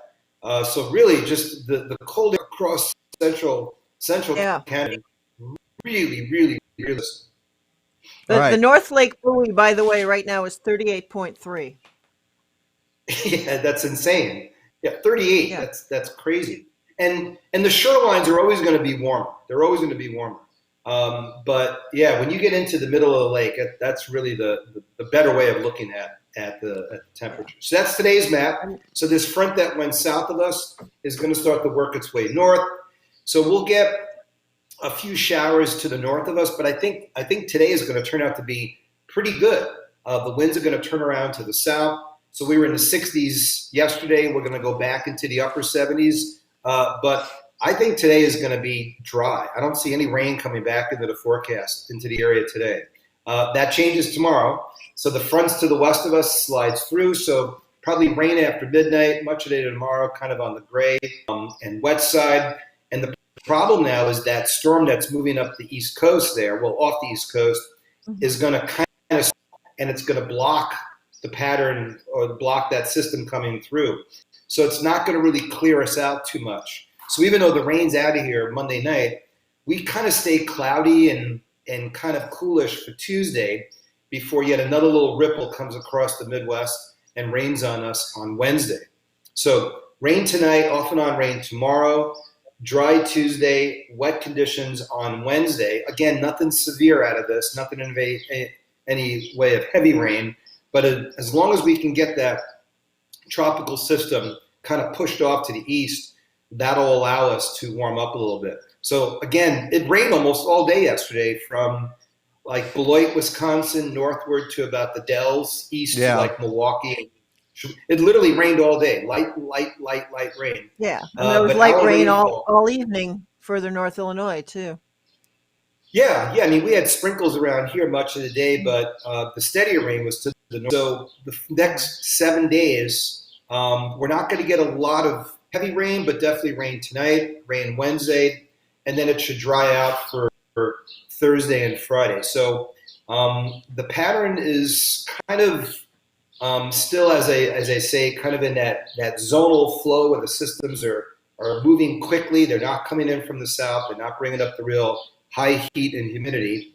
But you know what? As you mentioned, Peg and Mike, we haven't used air conditioning now in 5 or 6 days. And I think it's kind of nice to be able to, Except for my neighbor who, and that building, it gets to be 65 and the AC goes on, and I just what are you doing? What are you doing? But oh well. I had kids today tell me it was hot in my bedroom last night and it was 68 degrees. I'm like, what? Come on. Come on. Just learn how to deal with it a little bit. Our younger generation is way over air conditioning. We if I could go the whole season. Yeah, well, that's not going to last for a while. I mean, we're getting to the point we're going to need it in January. So, like in Florida. So all right, Rick. Boy, we're way over, but thank you so much, and thank you for always. I'm not sure when we'll meet again here, but we will at some point. By the way, I don't know if you can see it, but there you go. That's Key West. Isn't that beautiful? Yep. Yeah. Oh yeah. Oh yeah. Key West is always a lot of fun. Yeah. I fell in love with that place. That part of Southwest Florida and the Keys. It's tropical and I love it. It's a different world from the rest of Florida.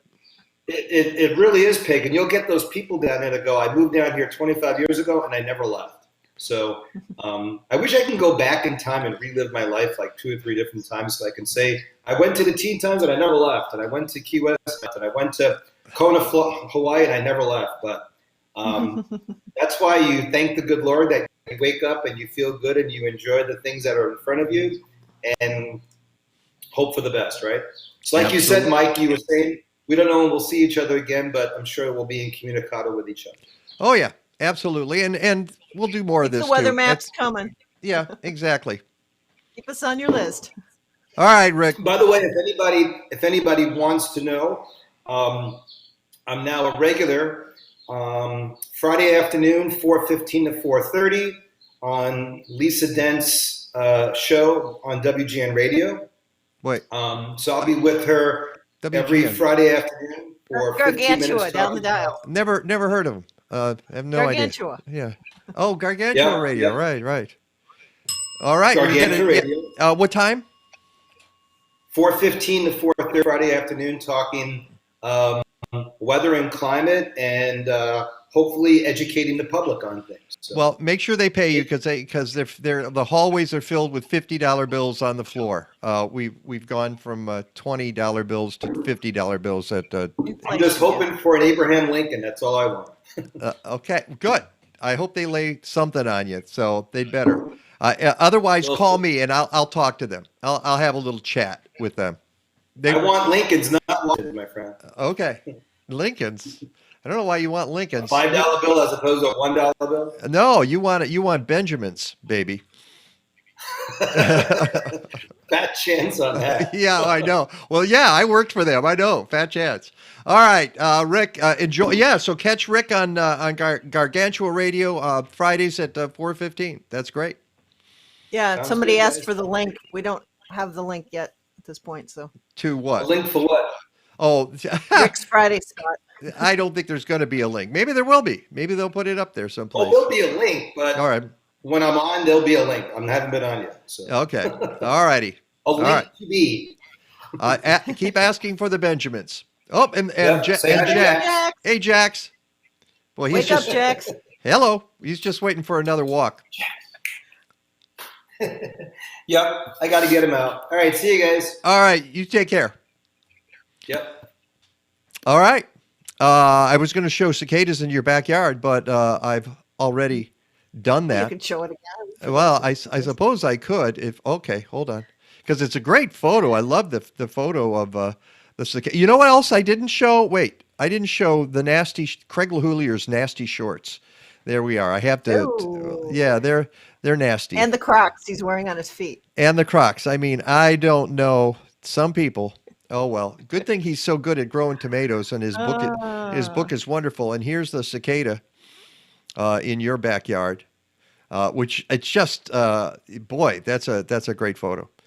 So Thank you. and although I'm not sure what it bodes, but you never know. All right, let's get out of here. And lots of great comments from listeners this morning too. Thank you so much. Oh boy, everyone. and we're getting spammed. Good time to get out of here because we just got the bots weighing in on Restream. Thanks to Craig LeHoullier and Casey Tomato for being on the show. Thanks to meteorologist Rick DiMaio. Thanks to Kathleen. Thanks to La Gata the cat, Basil the dog. Remember, next week is our final show for the time being, whatever that means.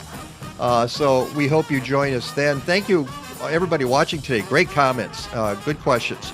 Until next time, go green or go home.